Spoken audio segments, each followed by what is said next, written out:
Honorable Senators, Mr. President,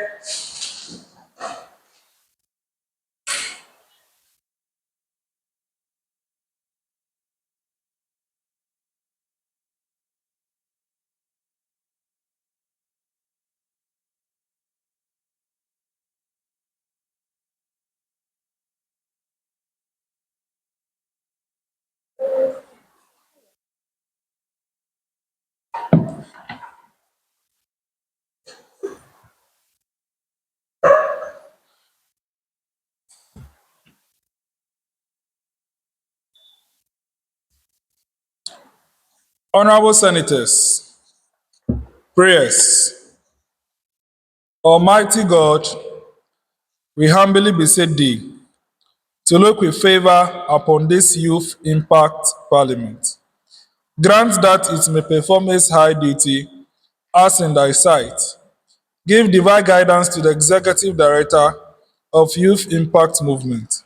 Endow Senators with discernment and vision, integrity and courage, that through the labors of this Senate, the interests and wishes of the Senators may be well and truly served, and our good purposes for the common human life be realized in our midst. Amen. O God, grant us a vision of this Senate, fair as it might be, a fraternity of righteousness, where none shall wrong his neighbor, a fraternity of plenty, where evil and poverty shall be done away with, a fraternity of brotherhood, where all success shall be founded on service and honor shall be given to the deserving. A fraternity of peace, where the Senate shall rest on the will of its senators and the love for the common good. Bless the efforts of those who struggle to make this vision a living reality. Inspire and strengthen our people, that they may give time, thought, and sacrifice to speed the day of the coming beauty of this Senate of Youth Impact Parliament, Ghana and Africa. Amen. Honorable Senators, you may resume your seats.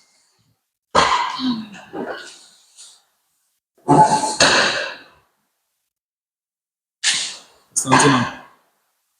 Tina. It's up with you.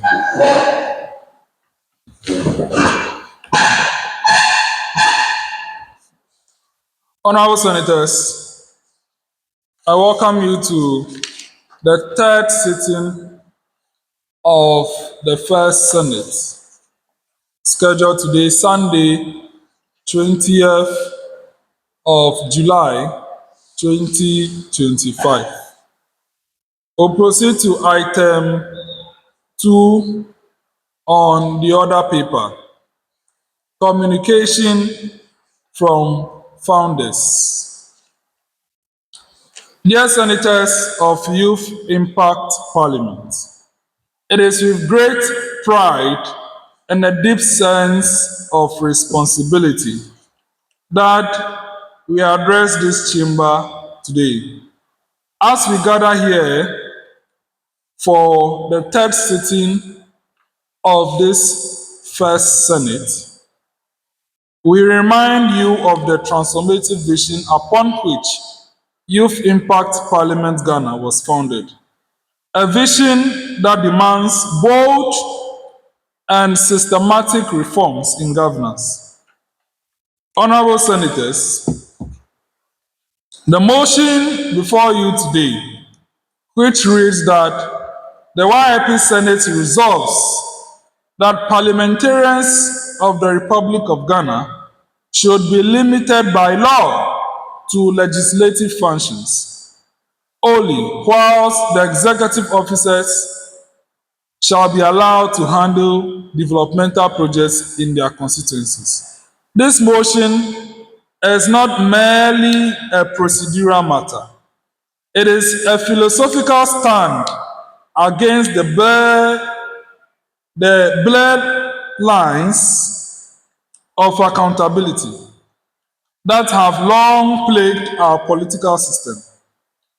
Honorable Senators, too often we witness parliamentarians assume executive roles, diverting energy from their core mandate, which is lawmaking, oversight, and representation. Honorable Senators, why does this motion matter? Point 1, separation of powers. A functional democracy thrives when each arm of government operates within the constitutional limits. When legislators execute projects, oversight weakens, and conflict of interest arises. Accountability is the second point.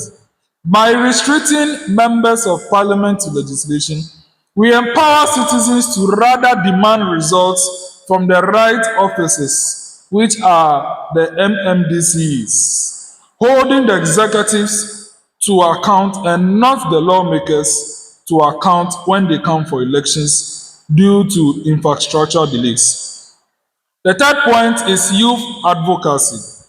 As the next generation of leaders, we must model the change we seek. Let Ghanaian youth lead that charge of redefining the future.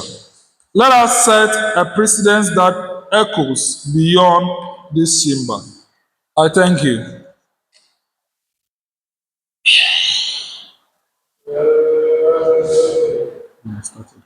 JCR. Honorable Senators, we move to item 3 on the order paper. Communication from the President of the Senate. Honorable Senators herein seated, as we gather here today under this banner of progress and youthful vigor, I am reminded of the sacred trust we bear as stewards of this noble institution. The business before us demands not only our keen intellect, but also our commitment to the principles of democratic governance. Honorable Senators, on the matter of the business report, let it be known that the wheels of our parliamentary machinery turns on the oil of due process and meticulous preparation. The report that will be presented by the chairman of the business committee, I implore each senator to give it a thorough consideration it deserves, and we can suggest the proposals to refine it as the business of today is herein determined. Honorable Senators, concerning the general debate on today's motion, this chamber shall embark on what may well be remembered as a defining moment in our parliamentary history.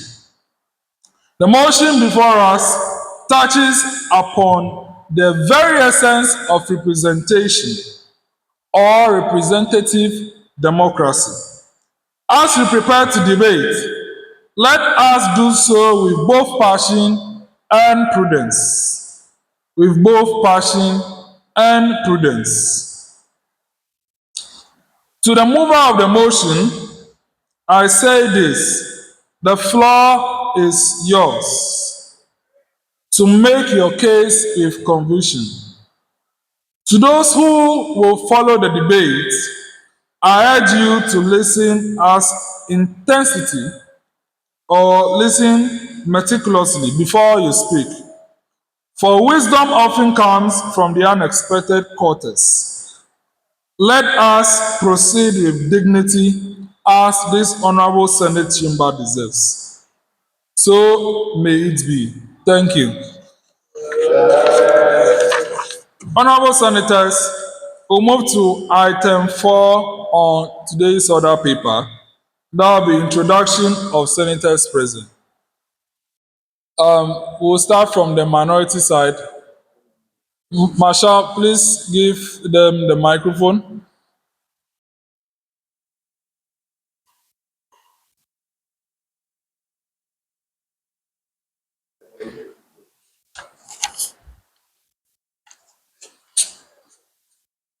Angela.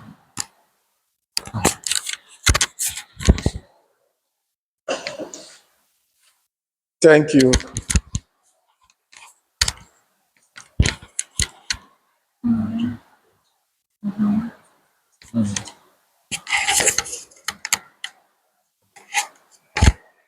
Thank you.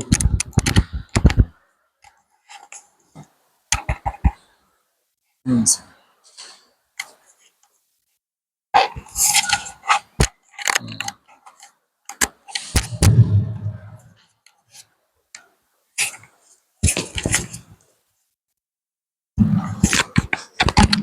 Thank you, Mr. President. My name is Edward Amenu, and I am the minority leader for the First Senate of the Youth Impact Movement. Thank you. Yeah, yeah.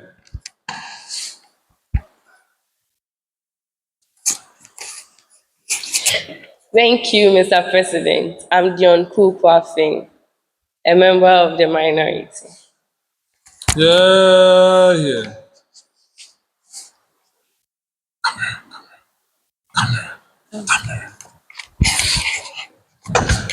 Thank you, Mr. President. I'm Constantina Tonamafia an interim senator.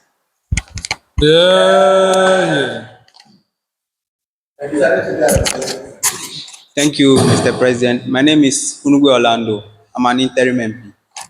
Yeah, yeah. Thank you, Mr. President and August House. My name is Cyril Kekeli Amevor, the minority chief whip for this Senate. Today, I'm acting as the majority leader for the Senate. Thank you. Yeah, yeah.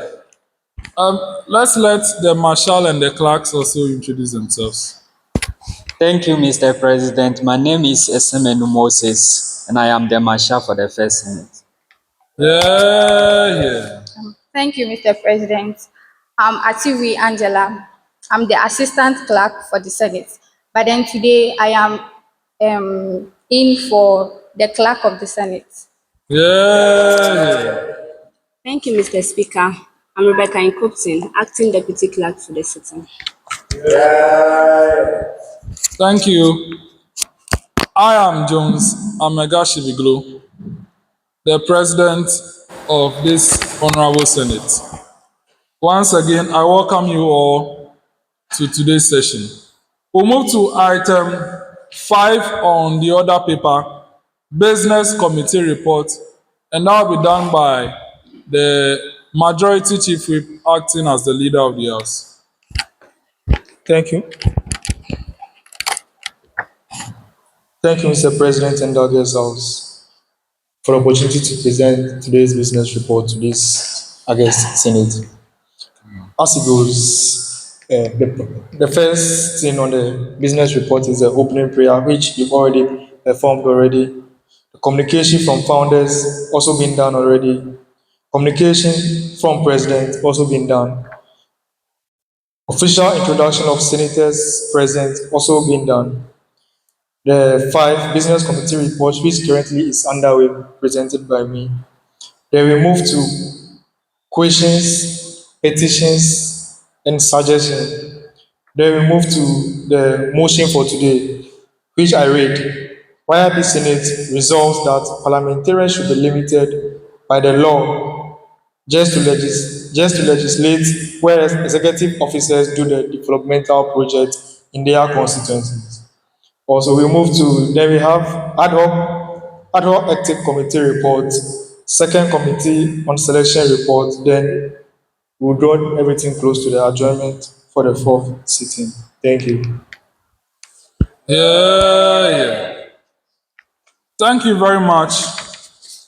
Honorable Senators, that is the Business Committee report, which is the business for us to transact for today's sitting. Honorable Senators, any comments?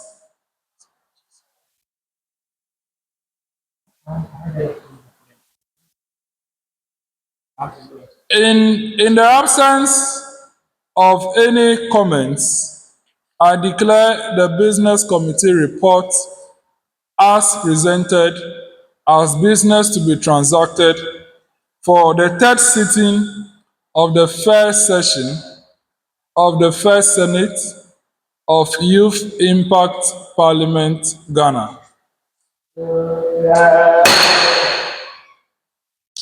Honorable Senators, commencement of private business. Item 6, questions. Any question to the House? Honorable Senators? In the absence of any questions, we move to item 7, statement. Are there any statements any senator wishes to present to draw the attention of this Senate to a matter of public importance.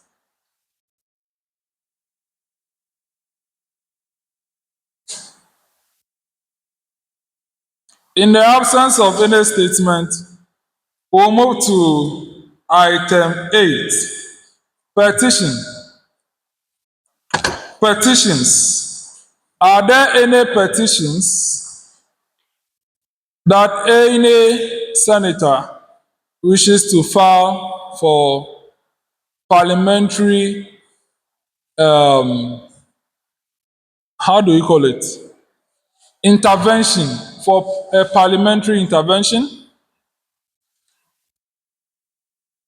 If there are no petitions, we'll move to the next business.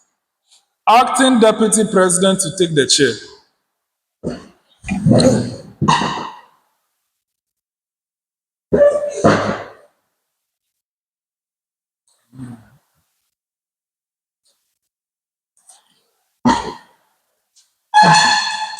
Thank you, Mr. President. We move to item 9 on the order paper, where we are going to have the debate. The motion for the debate, YIP Senate resolved that parliamentarians should be limited by law just to legislate, whereas the executive officers do the developmental project work in their various constituencies. I now call on the majority leader for the Senate to give us his opening remark. Thank you very much, Mr. President. I think before we give opening remarks, we have to move the motion and for it to be seconded before we can debate it. So, Mr. President, upon that, I, Jones Amegashie-Viglo, acting majority leader, hereby move that this Honorable Senate debates the motion that the YIP Senate resolves that parliamentarians should be limited by law to just legislation, whereas executive officers to do developmental projects in their constituencies. I thank you. Thank you, Majority Leader. I call on the Minority Leader to second the motion. Thank you. Thank you, Mr. President. I rise to second the motion for debate by the Senate of this August House. Thank you. Thank you. Now I now put the question to the Senate. Opening statements. Okay. Then I call on the Majority Leader to give us his open statement for us to commence the debate for today. Thank you very much.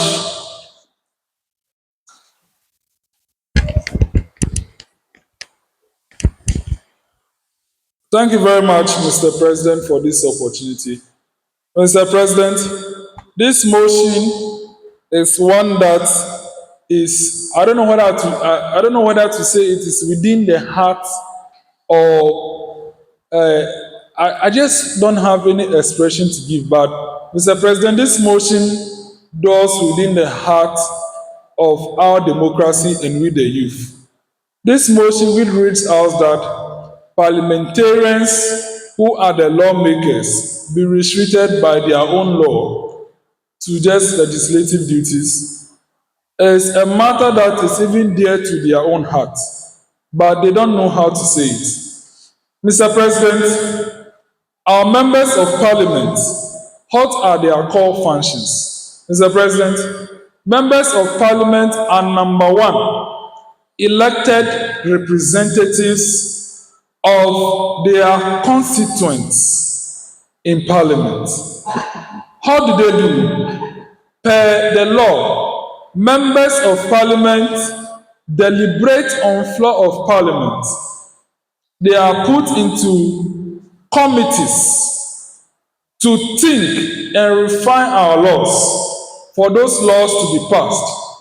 Two, they play oversight functionality on the executives. Mr. President, that is why the President of the Republic presents a message on the state of the nations to Parliament for them to debate. That is why the president designates a minister to present the financial policy of the government to the House. That is why ministerial appointees are vetted and approved by Parliament, including judges, and the oversight role to be played. Now, the same lawmakers who are to be the watchdogs are now doing the job of what? The executives, doing projects in their constituencies. And if you look into this particular matter, this circumstance has become so because the parliamentary elections are done the same time as the presidential elections. And you know, when they are campaigning, they go around, vote for me, my president wants to do this. And then I also lobby some. But at the end of the day, the precedence is that constituents are asking MPs, when will you do this? When will you do that? And luckily, the constituents don't even see the recordings of parliamentarians speaking on floor of the House. When they are doing committee meetings, they are not seeing that. When they are playing parliamentary diplomacy, going out of the country, doing that, the parliamentarians are not, the constituents are not seeing. It is only when they come to the constituency to do a project or pay school fees or do some sponsorship before our constituents see. And this particular circumstance ends up making these elections very expensive. Sometimes it gets tiring for you to contest for an election as a parliamentarian, minority leader, you are going to spend not less than 300,000 Ghana cedis just for the primaries to understand something. Before the main election itself, not less than 600,000 Ghana cedis, close to 1 million Ghana cedis. How are we the youth going to understand anything if already our job cannot even build a house? And we have to raise close to 1 million just to represent our constituencies. Mr. President, it is so because of the projects parliamentarians are forced to do due to their campaigns. That is how come elections are becoming very expensive. And we believe on the majority side that if a law is passed to constrain parliamentarians to only legislative duties, would bring this particular matter to an end. I think that is the only way. In fact, we are certain that it is only a law that can restrict them, in which the law will state that if the member of parliament fully funds a project that should be done by the MC in their constituencies, he would leave his seat. Then he cannot do it. And when he's going to campaign, he will tell them, I can't do that. It is not my job. When I do it, it will cost me. And then due to that, the system will be shaped to stop burdening members of parliament with developmental projects. Due to that, they are poorly doing their job as parliamentarians. Every day, constituents are calling them to come to the constituency and do something. And now the job itself, while they have been elected, is left undone. So when this law is passed, members of parliament will have the comfort and the luxury of time to properly do their job. And now the MCs cannot be called to do the job. Because basically, the MCs are not elected, right? So there is no one except the president to put them in order. But every time they are calling the parliamentarians. So if the law restricts parliamentarians to just legislative duties, then clearly the MCs will not have eye on them. And parliamentarians can do a proper oversight job in parliament. I thank you. Thank you, Majority Leader, for that remarkable opening statement for the debate. The Minority Leader.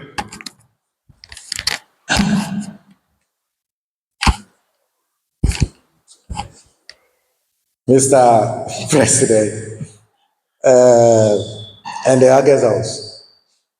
Our majority side has made a profound statement. It is very true with what he is saying. It sounds so efficient to go by. But why are we running away from the realities on the ground? If we want to make laws, it's the members of parliament that are tasked with that responsibility. We agree. In the first place, you are going to make the same people to make another law to restrict them from their political fortunes. The constitution that they sat down to even create is something that they cannot even override the powers that the constitution holds. Why am I saying this? The constitution is clear, and this is a matter of English language. The constitution says that members of parliament are elected to be representatives of the constituents. Just like my honorable member at the other side said, what then is representative? What then is representation? Doesn't it include developmental projects? How then can constituents who are represented by an elected member of parliament not undertake projects that will be to the benefit of the constituents?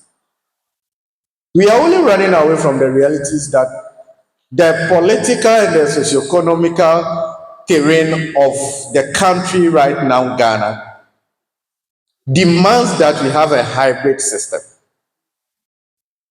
Let us not run away from the fact that if a president from another political party is being elected as the leader of the country, and a member of parliament being elected on the ticket of another party, how can the president, through which we are saying now that the executive arm of government, through which we are saying now that they are the developmental agents? Let's not forget that politics play a big role here. Party politics play a big role here. How can that president focus on that constituency being represented by that member of parliament if that member of parliament on the other party's ticket is not part of the executive arm of government? How can development go there if that member of parliament does not undertake developmental project?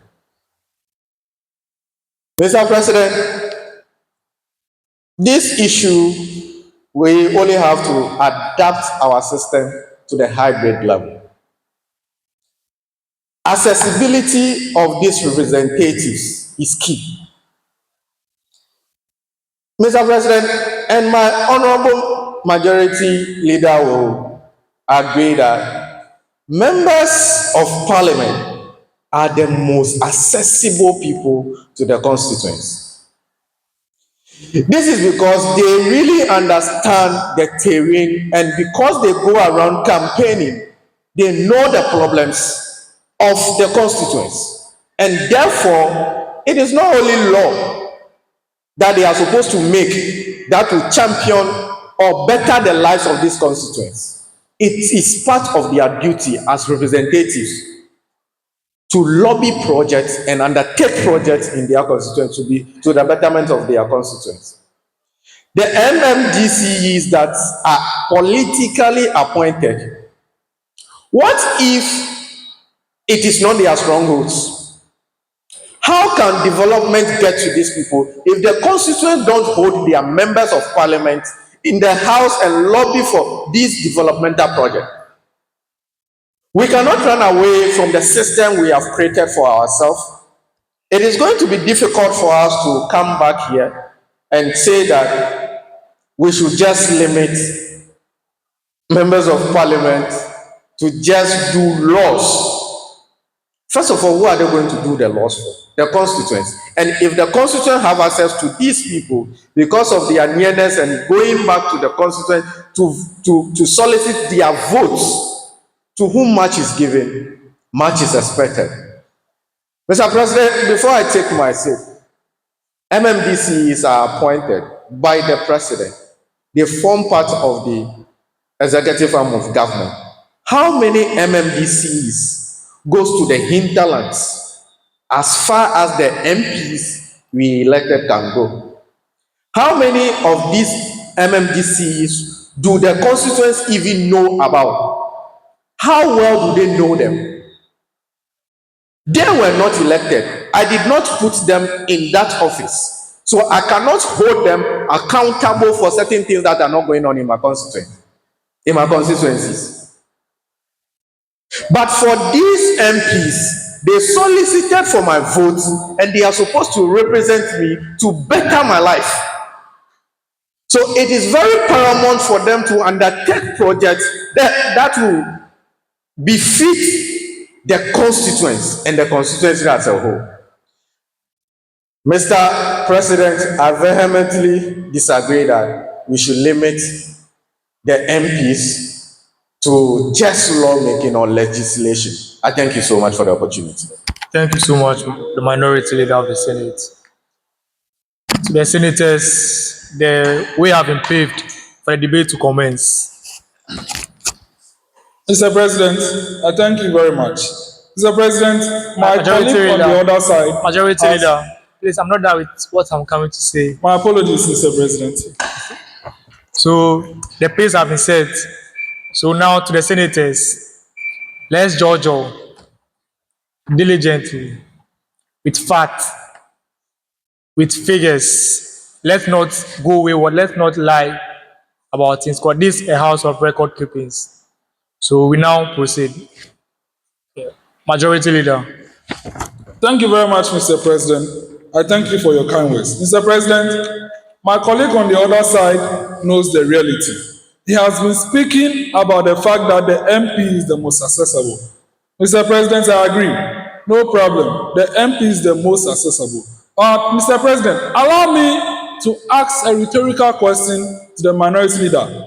Do MPs have budgets for developmental activities?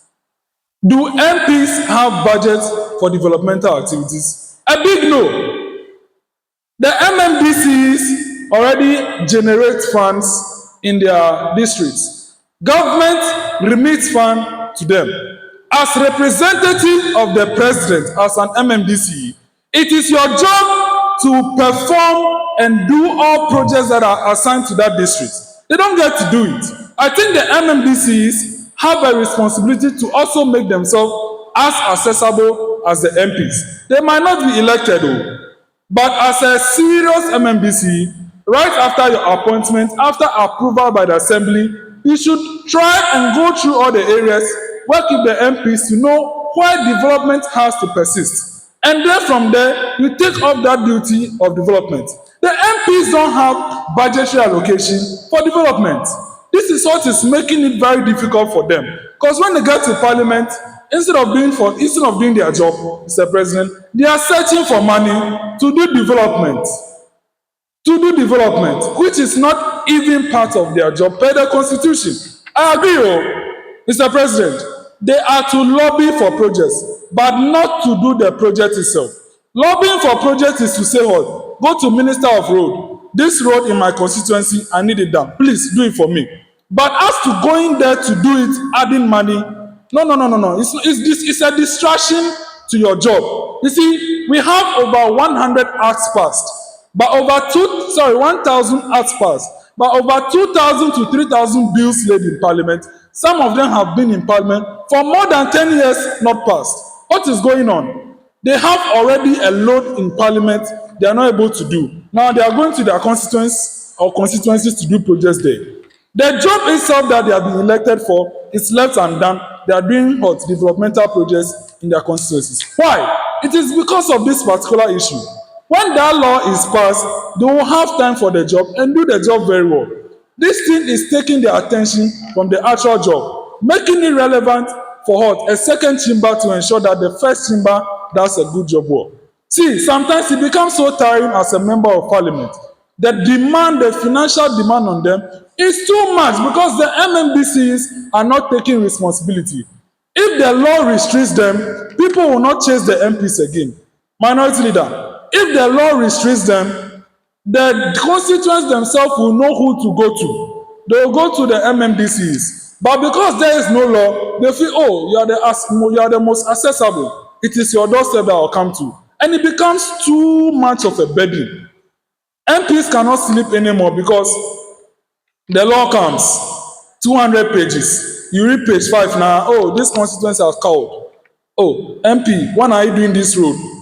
You can't tell them that it is not your job because if you do, they will not vote for you again. So it's like what? It just becomes so. It shouldn't be so. It shouldn't be so. They should have. I'm not saying they cannot be called, but you are calling them to do their job a minister has been appointed for. The regional minister is there to coordinate projects of the president within the region. MP, your job is to pass law and do law. Anything project, refer it to the right people. There is no budget for development. That is my argument. And due to how our political landscape has become, it just becomes odd. It's like they are the only people everything is going to. For school fees, I understand. It will go to them.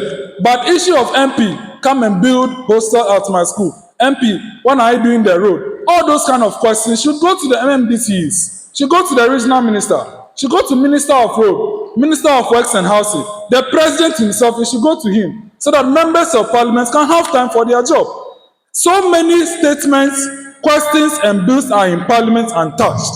Why? Why are they? In their constituency, doing projects, doing developmental stuff, whilst the job itself they have been elected for is left unattended to. That is the argument here. It's left unattended to. How long are you going to do this? The office becomes too expensive for even the young ones to attempt to be there. For what Honorable Edem Agbana is doing, it's all by grace that funds are available to him. If not for funds, it's going to be difficult.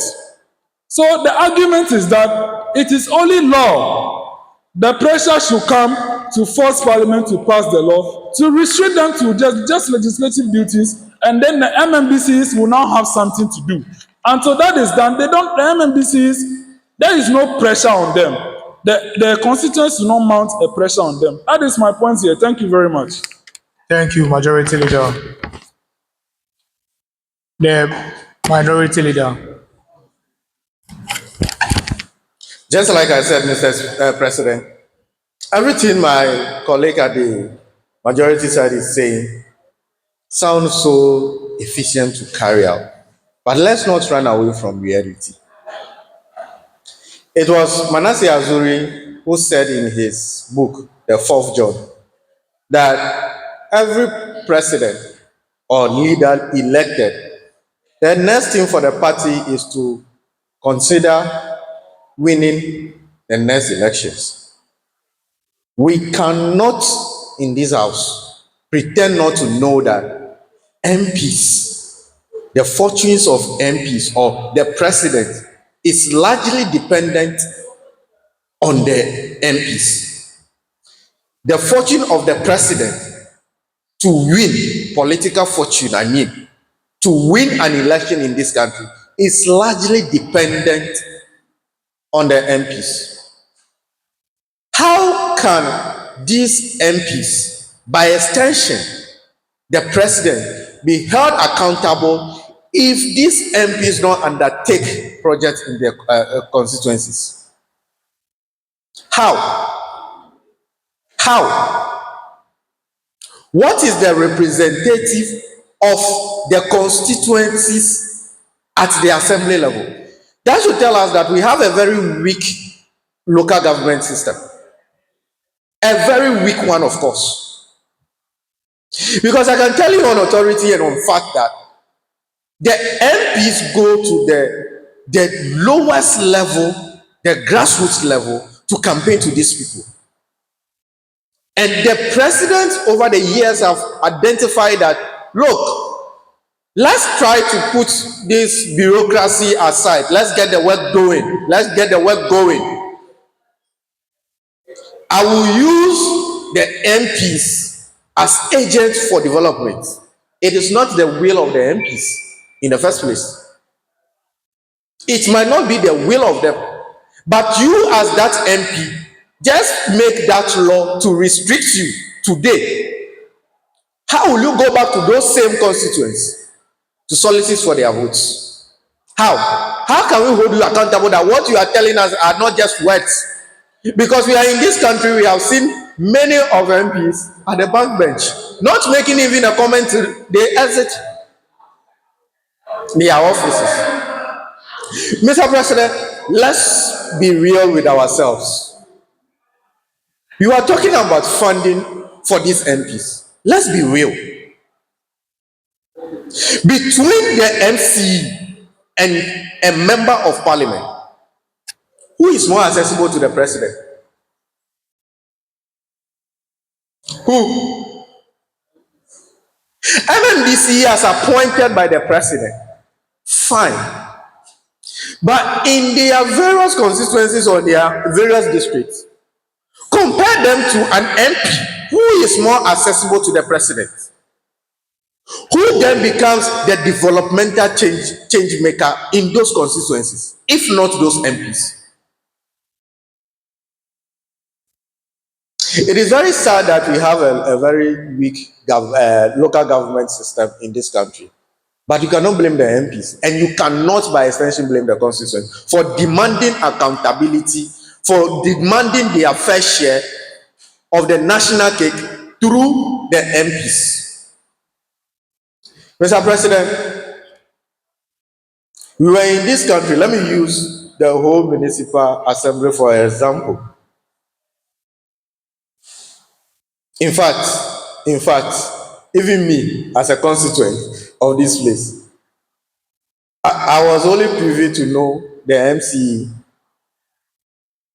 the current MC, when his name popped out. We are talking about visibility here. How visible are these MMDCs? How do we perceive them? These are politically appointed people. And I made in my first comment that if this person is not in the good books, if an MP is not in the good books of the president-elect, how come this developmental project gets to the constituents also if he does not take charge of it? How? So limiting these people is like going to carve a restriction on developmental project to certain parts of the constituents which are not affiliated to the government in power. We cannot do that to Ghana. What is funding? What exactly are we talking about funding? Yes, you will tell me that if I mention MP Common Fund, it's not for developmental things. Yes, you will tell me that. But how much is that money? Can that one build a school? Let's not make it as if funds are not available to these people. We are all in this country and we always want developmental things. Are the MCA up to tax? No. Are there no laws that they are the developmental people? Yes, they are laws. But how far with that law? Now you want to restrict the people that are undertaking the developmental project. How then would the citizens feel? How then would the citizens survive? How? And another constitutional problem is that at the end of the day, we are going to form government from the same parliament.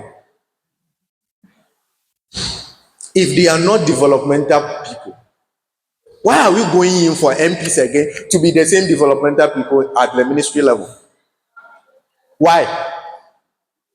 So you see, it is a very weak system we have created, but I don't think restricting these people to just legislation is going to solve the problem.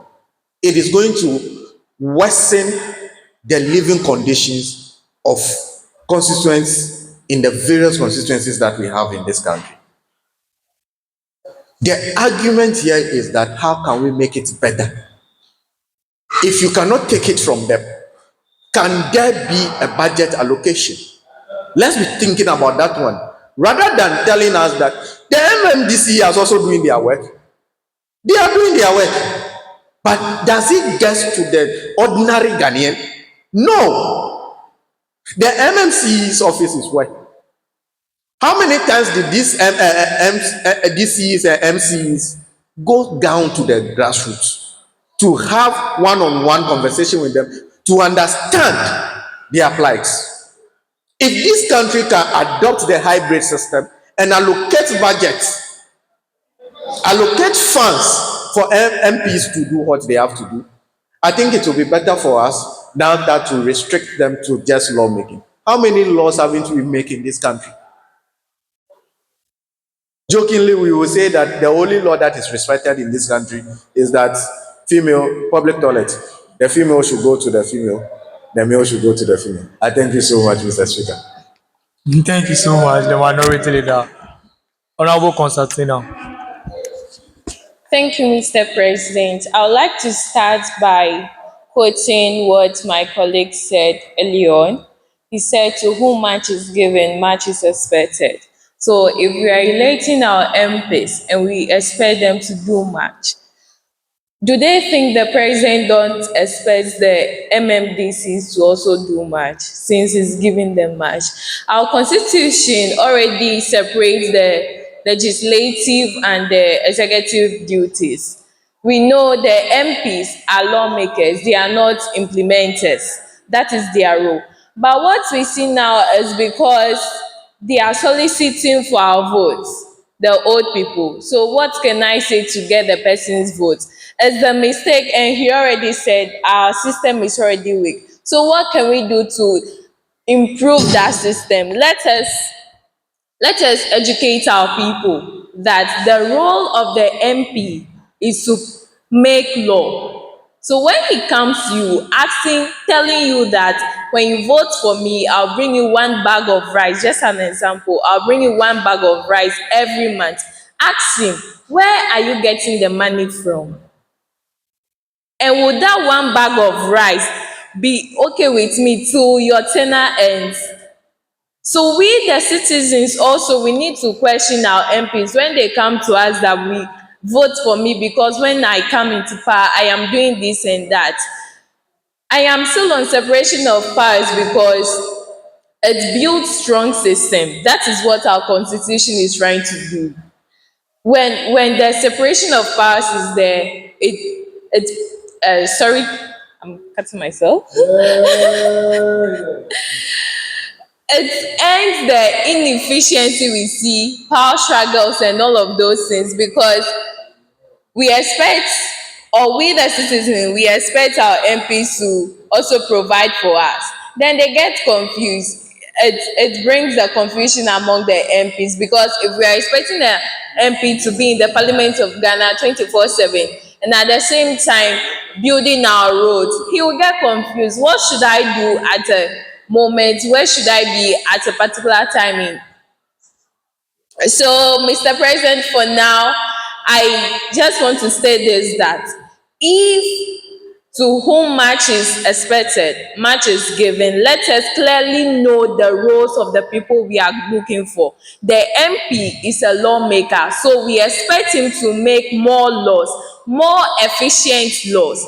The MMDCs and then the executive duties. Who are those parts of the executive, part of the arm of government? Our local assemblymen and women are there. The people in our local communities, those are the grassroots we talk about. They are the ones who talk to the MMDC that, Mr. DC, please, in my community, we don't have street lights, so work on it for us. So if a local assembly member is there, why should the MMDC go there? So you see them going to the communities when they are going on a project, because there are already assemblymen and women in the communities who talk to them or report to them what is going on and all of those things. So we should know that the MP is a lawmaker. His duty is to be in the Parliament of Ghana and deliberate on laws, which one works for us and the ones that don't work for us. The MMDCs that fall under the executive arm of government, which include them.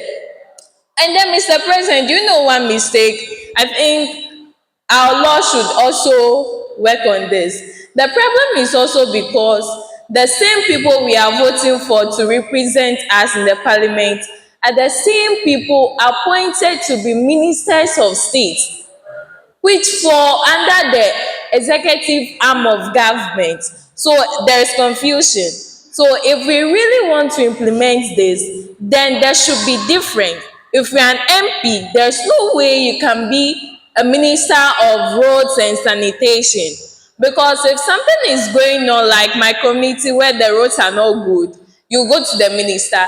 The minister is the same person, is the same MP. So the duties, the roles are confusing. So when we are implementing this, we should know that the MP is a lawmaker. So if you're an MP and you are a minister, that means you are a lawmaker and implementer, which doesn't go with the separation of powers. Thank you. Thank you, Honorable Constantino.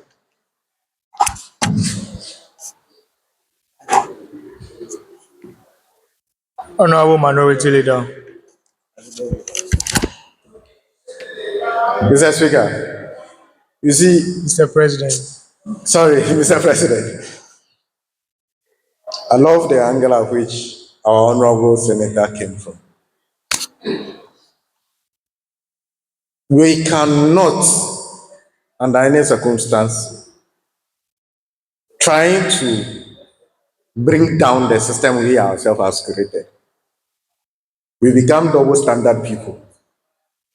The only thing that we can do is that we need to plan how to look at it from a different view.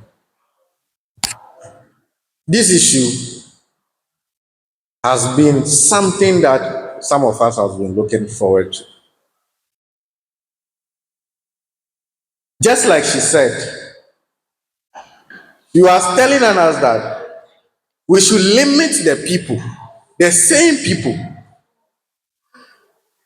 to just do law, to just make the laws. But the same constitution is telling us that, look, is it 70% or 30%? More than 50% of your ministers are supposed to come from the same house. So if you restrict them right now, what then? How are we going to form government?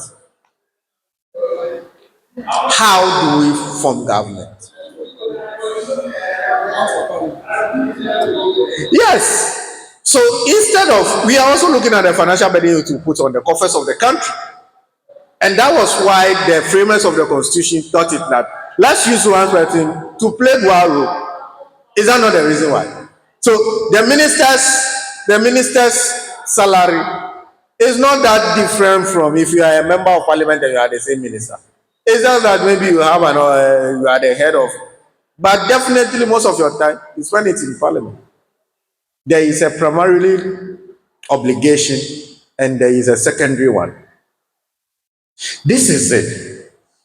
These MMDCs that we appoint, they are political appointments too. How many of them have even championed developmental projects? How many of them? Let's not run away from the reality. It is better we advocate that these MPs, because of the financial burdens on them, let's force a law that will allocate funds to them to undertake this. Because look at how many how many constituencies do we have in the whole municipality? How many villages do we have in this municipality? And how many of these does the MMDC know? You have data by you on the grounds. But these MPs go down to the grassroots just for a vote. And it is the only way that the constituents can hold these MPs accountable. And just like I said, the presidential fortune of the president is also at stake. Because the president, I see, majority leader, it is close to impossible for any president to assent to that law. It is close to impossible because he knows very well that, look, I cannot go to Chumuru to go and do campaign, but my MP can go there and do the campaign and mention my name. So he will also consider that if you restrict him. Just like I said, Manasseh Azure said, every party in this country, immediately election is over, the next day they are thinking about how to win the next election. You cannot throw it away. So I think going forward, I am against this thing of restricting them anyways. Going forward, we should rather champion and advocate for a budget should be allocated for them to aid their developmental project. Because if you go to, what is the name? My school, Tabiba Senior High School, I went to a village school anyway, Mr. President. And I was privileged to be the compound overseer for that place. And you see, it is the MMDC did not donate a water system to the school to aid their project. It is the MP. I doubt if the MC knows that place. I doubt. So for me as a constituent to hold my member of parliament accountable, I must make sure that he does something to the benefit of the other constituents. So this thing, let's rather advocate that there is a budget allocated for them, for developmental works. Rather than, if we are seeing now that MMDCs are not doing the work, why don't we cut off some of their monies and give to MPs to do their work? Because at the end of the day, you as a president or a government, you are there for the betterment of the citizens. Whatever strategy you use to get the work done, it must be done. And it must be done without bias. I thank you so much. Thank you so much, the Minority Leader. Honorable Constantina. Thank you, Mr. President. I would like to disagree with my honorable member. I think the solution should rather be us advocating for the ministers of the state to be out of parliament entirely. They shouldn't also at the same time be MPs. Because if an MP is provided a budget to work with, and at the same time, the same MP is expected to be at the Parliament House of Ghana to make laws, how would he find time to make sure those projects go on well? Thank you, Mr. President. Thank you, Honorable Yes, Honorable Jones. Mr. President, thank you very much. Mr. President, in continuing the earlier point stated by Senator Constantina, it is important that I would like my colleague to note that even in the current parliament, out of the 276 MPs, only 183 are NDC. So what about the MPP MPs? Are they promoting the visibility of the president? I'd like him to answer that question when he gets the floor. What about those people? Does it mean that those constituents, because they are MPs from the opposite side, they would not be able to promote the vision of the president? Mr. President, to answer, is the reason why we have appointed representatives of the president who are the district, metropolitan, and municipal chief executives in all districts to ensure that the vision of the president is realized. Mr. President, this issue of ministers coming to parliament is one of our headers. In Kenya, no cabinet secretary is appointed from the National Assembly or the Senate. In Nigeria, if you are appointed as a minister or minister of state, you have to resign your seat as a senator or member of the House of Representatives. And it is to help with that. Because I agree, the MPs get to every single village, every single house. If the MMDCs are called to order, and there is that pressure mounted on them to be everywhere and ensure that the vision of the president reaches every house, they will be there. But the pressure is not mounted because, per the current predicament, the pressure all goes on the MPs. We can change the system. We are seeing the flaws in the system. And we cannot, I'm not sure we can change them all in one swipe. But it is done bit by bit. If you really want to do this, the MMBCs have to be charged and called to order. And that will reduce the pressure on the MPs. I've also noted that it appears the local government is not fully used to its maximum capacity. Why am I saying this? In our local government, we have elected members of the assembly cohort. Assemblyman. In every district, the districts are demarcated into electoral areas and they elect assemblymen who represent that small division that one MP represents in parliament. If the local government structure is properly funded, I'm sure the MMBCs will also be able to reach.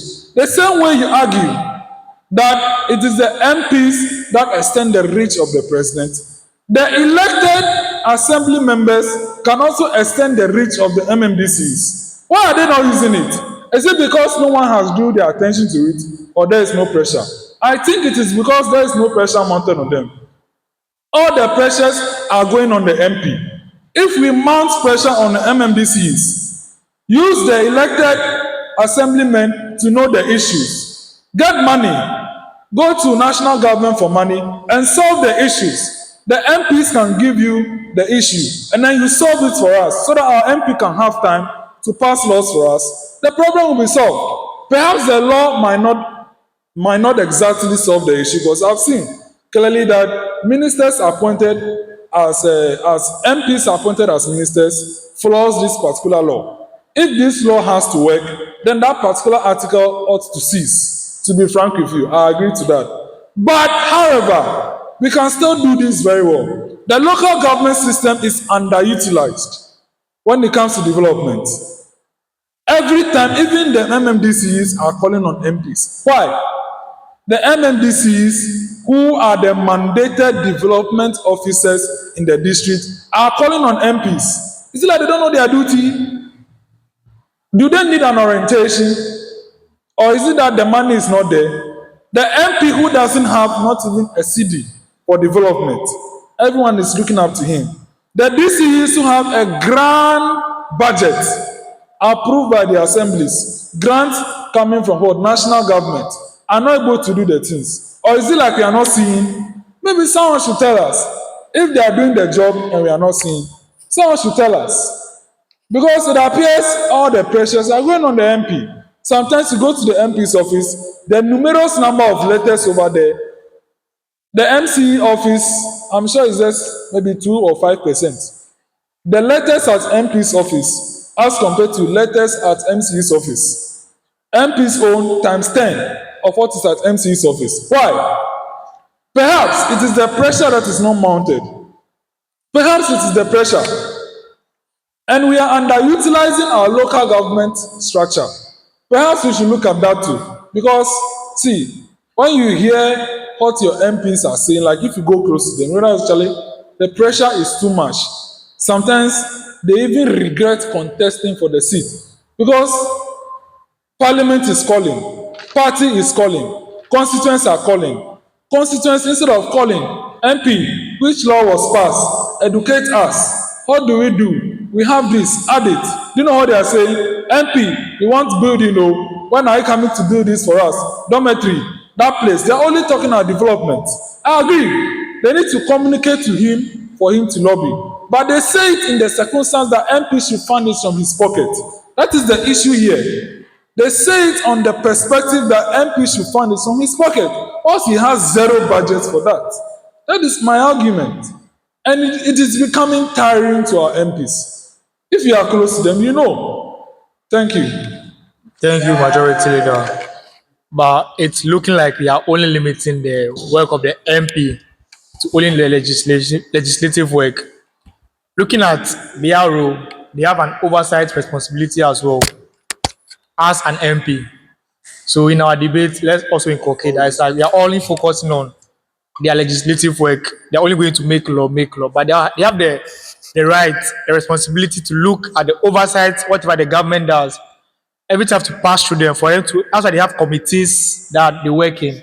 They invite ministers, question them, what is going on in your sector. Brief us. Let's get to know about it. We have this question we want to ask you. So it's not only about the lawmaking. So in our subsequent debate, let's try and inculcate that one as well. So, Honorable Dion. Thank you, Mr. President. I would like to add up to what you were saying. So, as Mr. President was saying, they have an oversight duty to look at what is going on for the president. So, due to that, that's why the pressure is being mounted on them for them to know what's happening at the grassroots. Because if they don't know what's happening, they wouldn't be able to do their duties right. That is why we need the MPs to also be around for us to tell them so that they will lobby on our behalf. Then they also do the oversight duty. So let's say we do it well by telling them that, oh, MP, we need a dormitory. Then since he knows he is supposed to oversight and just make law, then he also goes to the MMDCs, tell them, hey, this constituency says this. But he's not doing that. He's rather, okay, since I'm having oversight, let me go and see what to do. Let me go and. So basically, that's why the pressure. So, as we are saying, as Honorable Constantina stated, that the separation of powers has been done. Yes, it has been done, but on the ground floor, it's not working at all because we ourselves are appointing MPs as ministers as well. So then the MP has a lot of duties to do. So all what we are saying, I would go with my minority leader that we can't it's not efficient for us to limit them to the lawmaking. We just have to help them to be able to do the work. And after all, they also need to also know how to go about it, how to divide themselves and be able to go about it. So that's what I have to say. Thank you. Thank you, Honorable. Okay, so also add up. In my view, don't you think the MPs are making more promise than when going to election? They are making more promise that when you give me the mandate, I will do this, I will do this, I will do this, I will do this. Knowing fully what your role or your responsibility as an MP is stipulated in the constitution, and you know very well that you're not supposed to do certain things. That's just by the way. Honorable, Honorable Minority Leader. Mr. President, you see how you just put it very well. You just put it as it's supposed to be. Don't they know? They know. They know very well. But just like I said, the political will is not there. And I said it is close to impossible for any president to assent to that law. Trust me. They will not do it. Because look,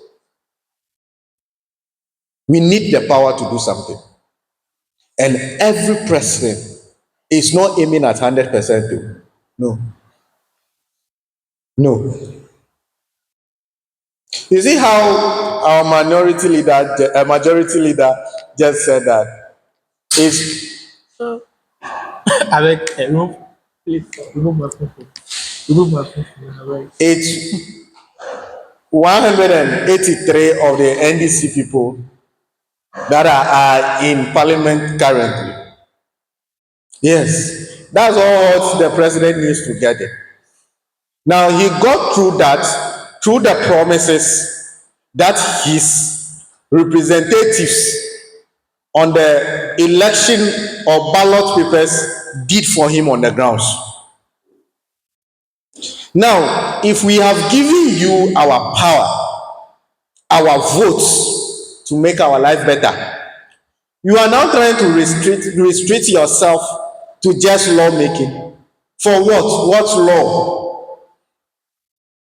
Like we will say, would the law put food on my table? Will the Lord build the hospitals? You came, we gave you power. We gave you our vote based on what you told us that your leader would do. And you cannot go to that leader to get the things done, rather directing me to who? That didn't come to me. I don't think we can go this way. We should be able to advocate rather that funds are allocated to these people to do what they have to do, aside the primarily law making that they have to do and the oversight. Now, it is good for you to have an oversight on a project that you are funding. It is far, far better and easier because let's not forget there will be conflict of power. If an MP who is on the other side of the political divide having to work with an MMDC or DC or who is also on the other side, Mr. President, just imagine how it will be. Would that project see daylight? No. The answer is no. So it will be very important for us to rather advocate that, hey, we have seen over the years that MPs are doing work. The data is clear. In most of the constituencies in Ghana right now, if we go, we will see MPs' name on certain projects. Let's not run away from it. Whole nursing training, the honorable member for Whole Central, the former one, Honorable Benjamin Pudo, has a building there. Was it done by, and I don't think he did that when his party was in power. No. He did that when his party was in opposition. Where did he get it from? If we will advocate for the MPs that they should have budgets, I think it will far, far better for us to restrict them to just lawmaking and all those ones. Just like I said, you can have oversight of projects that you are funding better than the one that you only come and make excuses. You only come and rant, and the project person, the person who funded the project, is doing his project. So, Mr. President, and then I would like to urge my honorable majority leader that this agenda, just like I said from the beginning, it sounds so efficient. It sounds as if it is a way to go, but I beg to differ. I beg to let him understand that this is close to impossibility. I thank you so much. Thank you, Minority Leader. Honorable Member.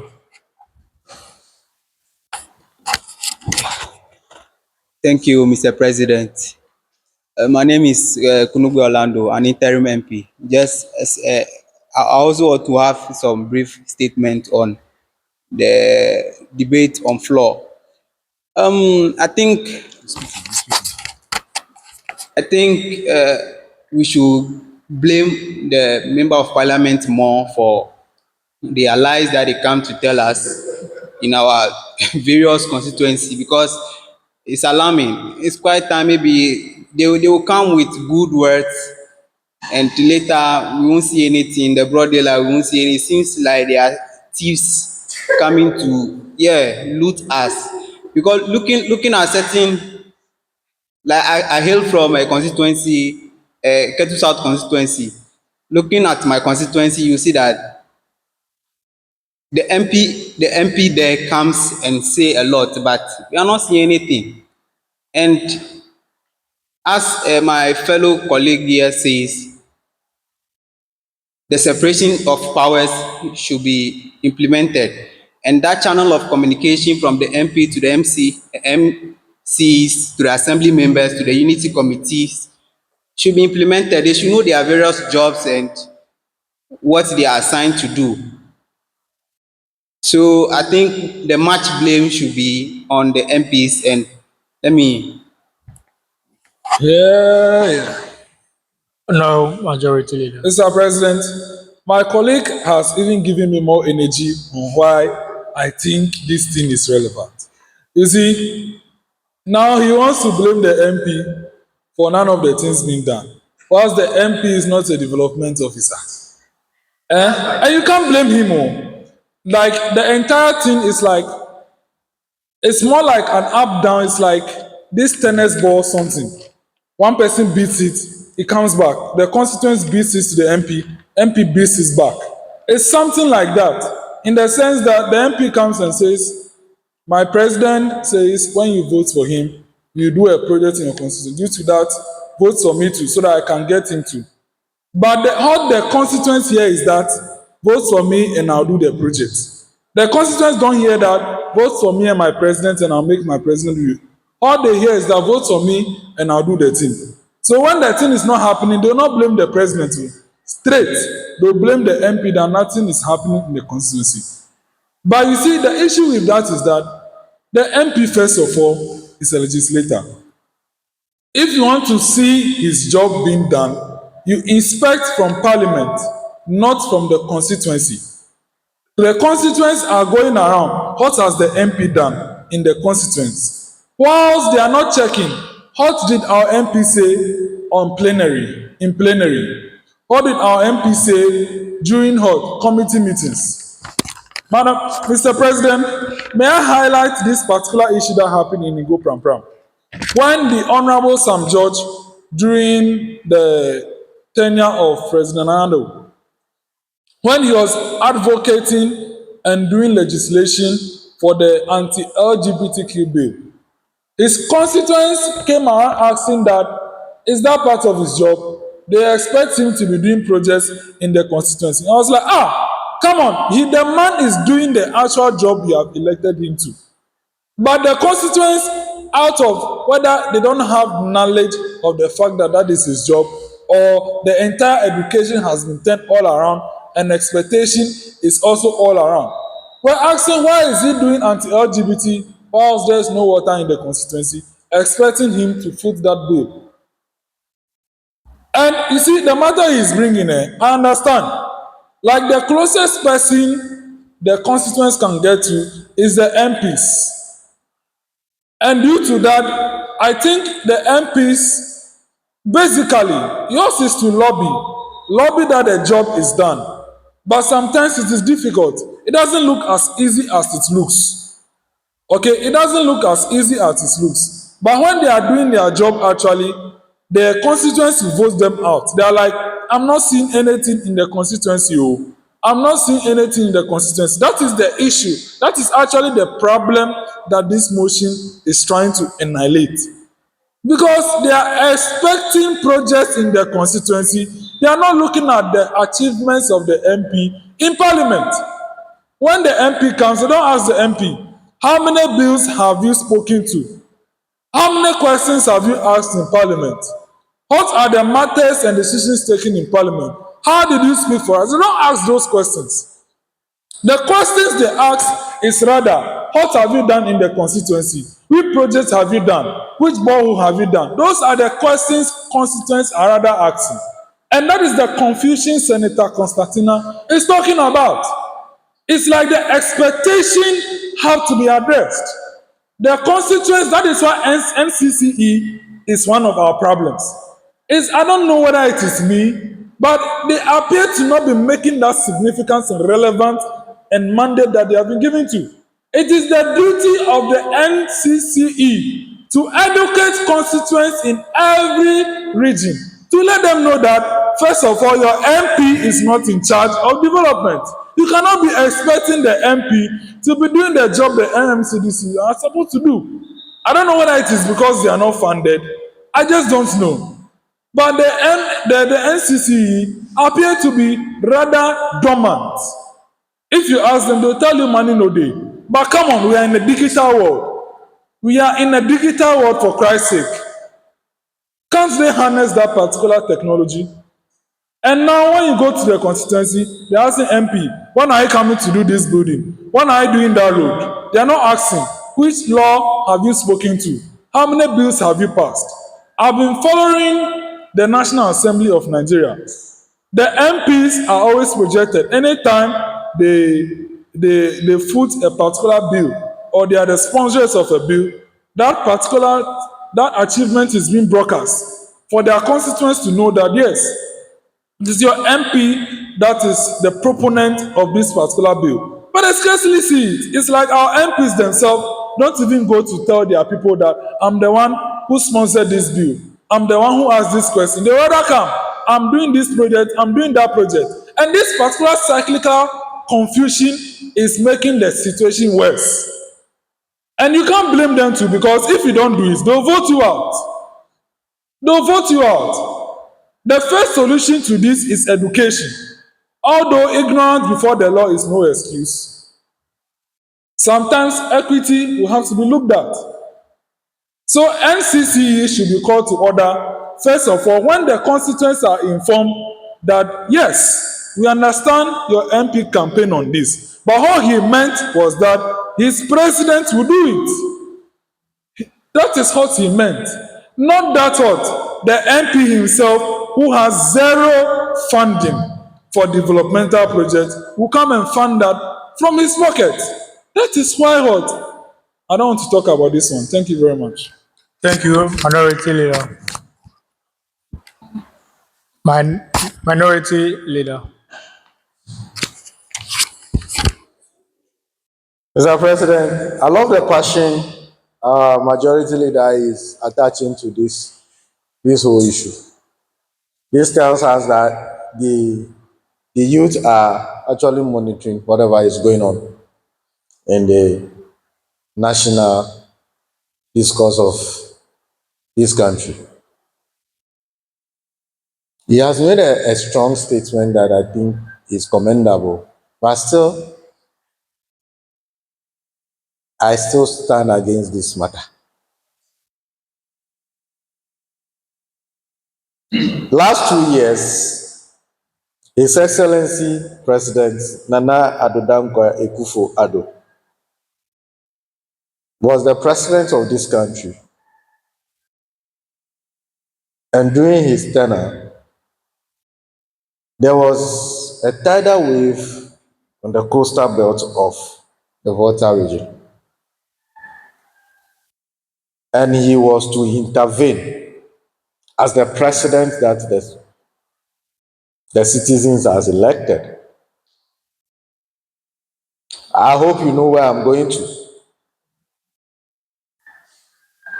When he arrived at the scene, meeting the chiefs and elders of that particular, I don't know whether it's a constituency or traditional area, he made a profound statement. And he said, if we're to be on political issues, he wouldn't have been here because the people didn't vote for him. So the question I want my majority leader of the House debating passionately about this motion to answer is this. Was there no MC of that area? Was there no MC of that area? Now, we are running away from a very fundamental thing that has to do with funding. Yes, funding is allocated to MMDCs. And as we speak, I think this government has released the first batch of allocations to the MMDCs, even as much as some of them have said they have not received it, but we know that it has been released. But every founder also tells you what to use the funds for. If I don't call on my MP, but rather the MMDC or DC to come and fix a problem in my constituency, just because I know that he is the one that has been allocated funds. But the question we fail to ask and answer is that are those funds for the particular things that has to be done? Because I don't believe that any president who has released money for MMDCs is going to tell you that you must do a water system for this secondary school. You must do a borehole for this community. You must build toilet facility for this community. I don't think they do that. The MPs who have come to us as constituents, telling us that they will do that, they will do that, and we believe we bought into their vision. You are now trying to tell me that I should limit them to just lawmaking. Oh no, it can't be possible. Because if I give you money to run on, I'm expecting that you'll be accountable to me. So if I give you my vote based on what you have told me, I'm expecting you that the things that you have said must be done. I have done my part of the bargain, and you must also do your part of the bargain.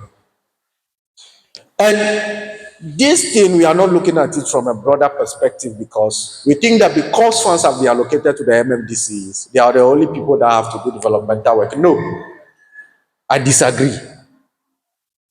Because in the youth anthem of this country, they say we are all involved.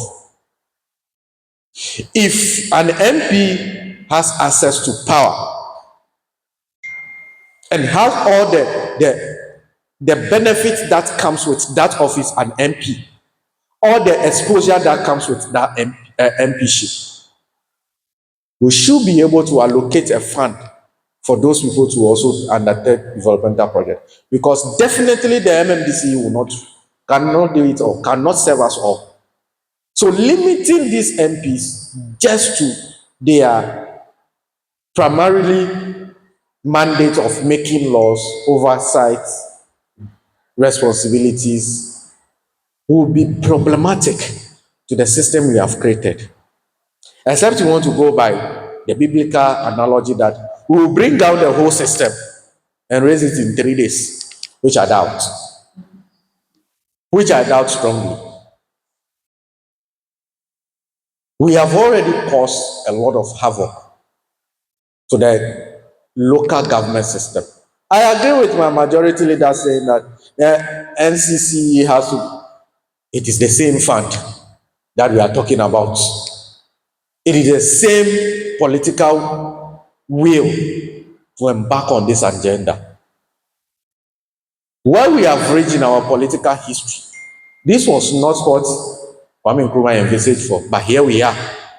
He laid the foundation. But well, we came to alterate some of the foundation to fit our parochial interests. And it is going to take us a long time to even implement this. And I still stand. There is no president currently yet to come in the future that will have that political will to ascend to this bill. Because the political fortune that they are looking out for to grab their power, they will protect it with everything.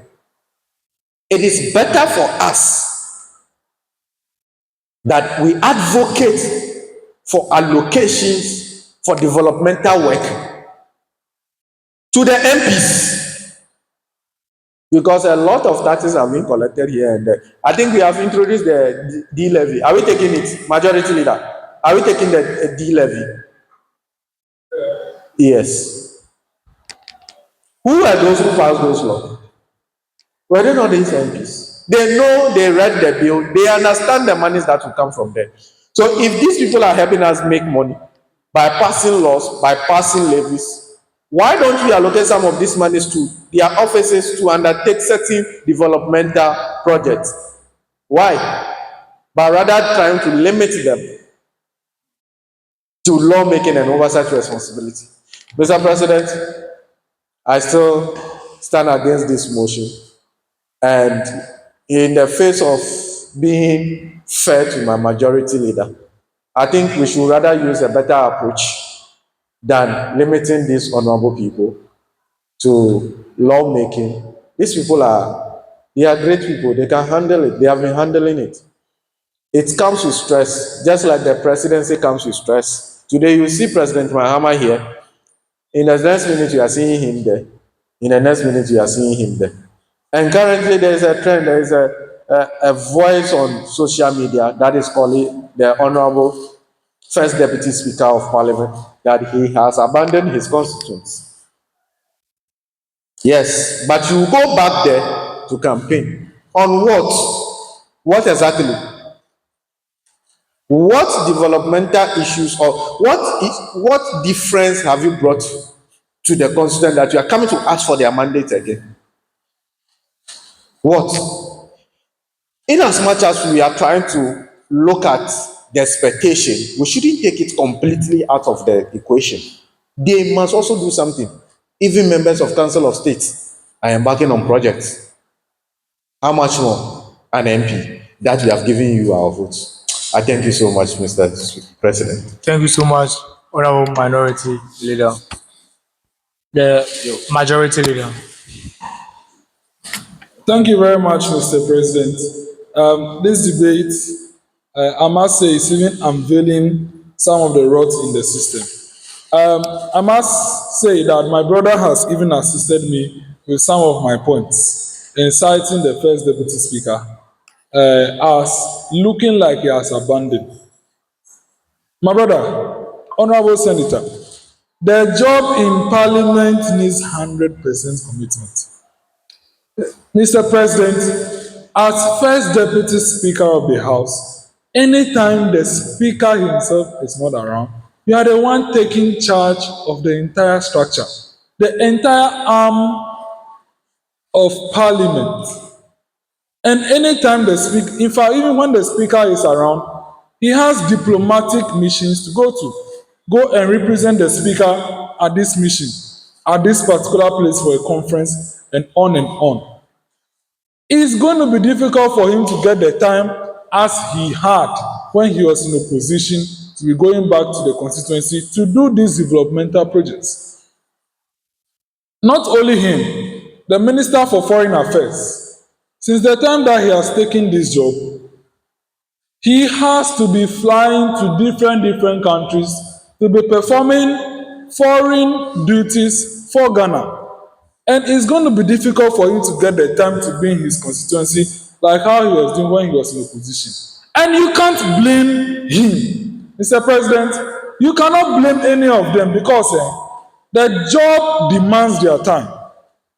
And you see, we have created a system demanding for the MP to be present to do these jobs. And when other commitments come in the form of appointments or election, as the First Deputy Speaker and the Minister for Foreign Affairs have right now, it is going to be difficult to meet these expectations. It is going to be difficult. If there was a law to restrict them not to do to restrict them not to do developmental projects, I don't think the constituency will have a problem with the fact that he's no more getting that luxury of time he had in opposition to be present in the constituency to do as he was doing.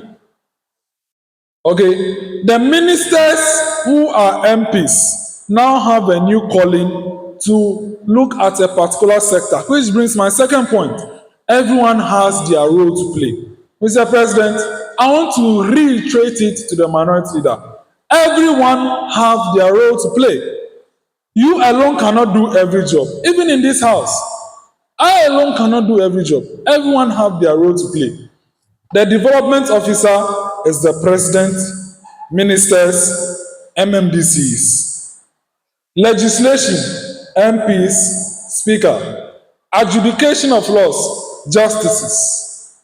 Everyone have their role to play. And that is the system the Constitution is to do.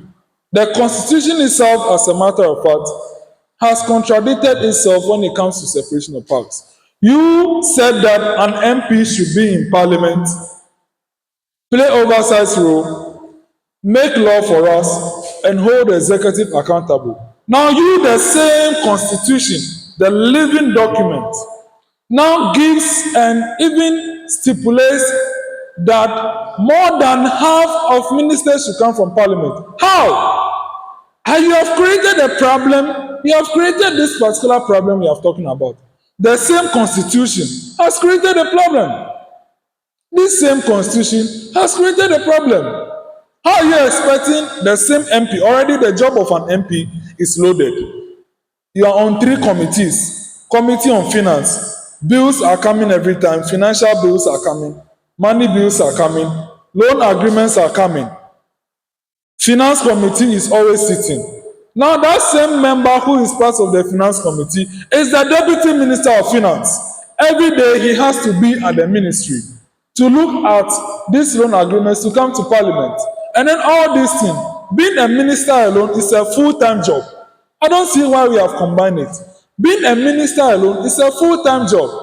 Being a member of parliament is a full-time contract. Merging the two of them, we have created a system. We have created a system of confusion, and then, should I say, I don't even know how to say it. It's like we have overloaded them. See, the president of Ghana is only president. It is only in some countries that the president of Ghana is the same. Was in Nigeria, the president of Ghana was the same Buhari. When Buhari was president, I saw on Wikipedia, he was the president, and then he was a minister for oil and something like that, or interior. I saw that, and I was like, why is the president being given 2 duties? And one other country, the vice president is the same minister of finance. I think it is Equatorial Guinea. The first lady is the same minister of education. How? Those are 2 full jobs. Those are 2 full jobs. That is the problem being created. Everyone have their role to play. Okay, the system, I'll force the system for creating this particular circumstance right now. It will amaze you that an MP, a bill comes, 200 pages, he has to read. Loan agreement, 30 pages, he has to read and check the details. Apart from that, school fees, when they pack is, I don't know how they call it, but the fees for every university comes to the education committee. They have to check them. Not only that, ECG comes down what? Minister of Finance should do this. They have brought that bill. You have to go through all of them. Now, constituents are calling MP. When are you coming to our constituency to do this project that you and your president have promised us? Now he has to leave that one, come to the constituency. What is going on? MCE is at his office, attending to administrative duties, to politically and politely say, attending to administrative duties. MP has to leave Accra, come to constituency and perform what you can equally do. I don't even know why they are not using delegation of powers. For God's sake, delegate the MCU to do the job. You see, we are talking about political fortune. I understand that and I can attest to it. When the last time an MP tried that, to delegate the duty of what? MC, please go and do this thing for me. Go and do that thing for me. Go and do that thing. Do you know what happened? The MCE was now using that assault, saying that's my project. That's my project. Remember, MP is not coming. Watch me, watch me. Do you know what happened? The MP lost the election. The MP lost the election to the DCE when the DCE contested in the primaries. And this is why the MPs are not able to delegate as well. But they can't be at the 2 places at the same time. So are we now going to say that because Okujeto is flying, performing our own job, representing us out of the country internationally, due to that he should lose his seat because he's not coming back to the constituency? Are you going to say because first deputy speaker is doing his job as the first deputy speaker, always acting in the absence of the speaker, performing parliamentary roles, and due to that he's not getting that, so he doesn't have time for his constituents again? Is that the impression you want to create?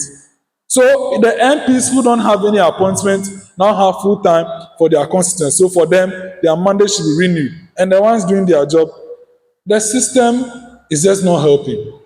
And I think there should be a clear cut of roles. Because if this thing persists, it is we that is going to hurt to. These people over there will not be there forever. We are the ones going to take up the roles. And these are the problems we are seeing. We have to call for an action for a solution to be done. Because we'll end up there one day and we'll be over there busy, and then young people like us will be in this same house debating this same matter. Because the people at the top have failed to solve it. So they are sacrificing the benefits and ignoring the consequences for this particular scenario or predicament, as I may say. Mr. President, perhaps the law will not be the best to solve this, but something has to be done because the calls on the MPs is becoming unbearable. Sometimes it's like he just wants to give an excuse not to come to the constituency because when he comes today he steps here, someone give letter, MP, this MP, the chiefs are calling you, MP, the DC is there, the chiefs are calling him because he's the most accessible. Everyone is calling on him. When he turns on his phone right now, every minute calls are coming, text, he can't even read the text messages. Every day, 200 new, 200 new, 200 new. And if they don't respond, these politicians, they don't care about us again. Anytime they get appointments. Oh, sometimes when I hear this, I'm like, come on. When you enter their shoes, it's a different ball game. There is a problem in the system. The problem is that someone has been overburdened with a duty someone else could have done. That is the problem. That is the problem. Sometimes we have to sacrifice the political fortunes to correct the system because the system is problematic. The system is problematic, Mr. President. The system is problematic and it cannot keep on going because one day, you and I will get there and we'll be facing this same problem our elders fail to save or correct because of the political fortunes. Sometimes that is why the president even say, although you want the greener pastures, but sometimes we have to take the hard decisions. And I think it's high time we address and correct these very few anomalies and inconveniences that are making someone's work overloaded. I thank you very much. Thank you, now Majority Leader. Let me state that we will take two submissions from both sides, then we take the concluding submission from the leaders of the House. Then we take it from there. Thank you. Honorable Thank you very Samson. much, Right Honorable Speaker, for the opportunity granted me. Mr. President. Mr. President, sorry for the opportunity granted me. My name is Doche Samson, the youth MP for Kwamo Afram Place North in the lower chamber of YIP. Mr. President, looking at the motion on the floor today, I will go for the motion because I can see that our MPs have been overburdened as far as their duties are concerned. Permit me to highlight on few duties of the MPs. The MP is a representative of the constituency that we all know this, is a representative of the constituency. And any challenge that they are facing in the constituency, he or she has to channel it to the appropriate authorities, like the district assembly, or for that matter, the district chief executive. So he or she has to go around the whole constituency and channel the grievances to the appropriate authorities. Then they have oversight responsibility. In Parliament, they have to see to it that the work that the president is doing is in its place. Since the legislature, its work is to render an oversight responsibility. And the main duty that even a class 1 child can appoint to you is the lawmaking. They are there to make law and amend law. Those are their works. But when you look at it closely, you realize that they have taken upon themselves the works that are not theirs. Construction of roads in the constituency, some MPs have hijacked this. Meanwhile, it is the work of the district assembly to reshape roads. Even some of the roads are not under the direct supervision of the district. But the MPs are channeling that. They are taking charge of that, which is making it that they are not able to fulfill their works as they are supposed to in parliament. You see that the chamber is empty because the MP has a duty call somewhere to attend. The constituents are on his or her neck. So I think that they should resource the district assemblies. The MPs, there should be a fund for the for the assembly members.